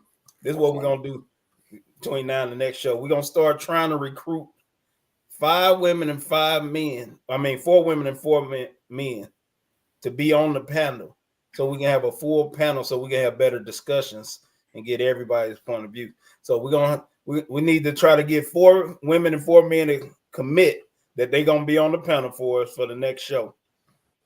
So let's try to work on that and see if we can get somebody. We got a few like Daryl, a few others. I got some that want to come on, but Jerome, we'll talk about this backstage. Now I can't be Jerome. See what I'm saying?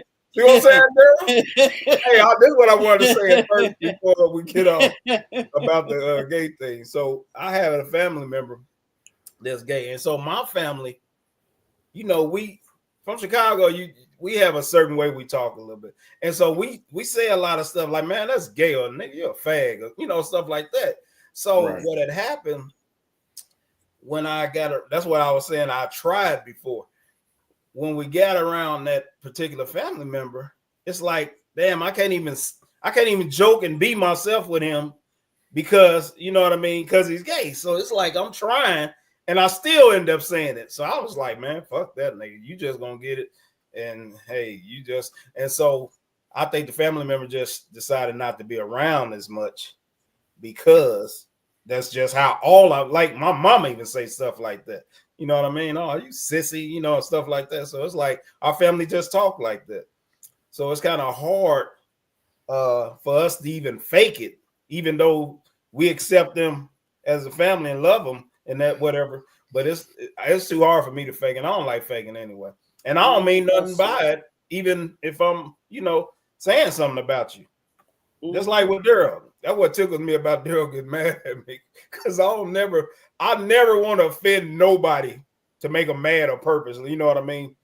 But I mean, if I disagree, I disagree. If I, and then I like poking at Daryl anyway. I got colorful content. And just to piggyback on that, I had a gay uncle as well, and I don't recall all these sensitivities. He was gay. It was what it was, but it wasn't no tiptoeing around the shit. Like, he didn't require for you to talk to him a certain way. He had a whole man that I thought was my whole uncle until I got a little older and realized that 2 men, oh no, they together? I thought it was my 2 uncles just live together. Oh, they together like that. Oh, like that. Okay. But it still was never an uncomfortable thing in my family as far as I knew. I'm not a brother or a sister to him. I'm his niece. So, but as far as I know, it was never an uncomfortable thing for me growing up. So that is a testimony to his brothers and sisters that they didn't raise us to be homophobic or disrespectful or anything like that. So in the grand scheme of things, I'm just picking like it's what it is. I think these other motherfuckers done changed it to something else. And this goes back to the 80s. I had a gay uncle in the 80s, and I'm talking about all the way living with a man. So how we in 2025 and you can't say FAGSISSY and all that shit, and it's so hurtful because ain't nobody about to do nothing to you unless you're talking about people in the street and they doing that because they ready to beat you up because they homophobic for whatever reason, which is another topic. We're not gonna get on that. It's all love over here at the Pastor and the Sinner. But you keep it 100, speak your mind, be your fucking self. This is the one podcast on the entire internet where you can be your 100% authentic self. And as long as you ain't extra sensitive, Like Daryl. everything gonna be fine. But thank you to everybody. We will see y'all's asses on Sunday. And on the next show, Daryl will say if he is with a woman or a man because he still hasn't answered me. Good night. All right, y'all. I hate Jerome.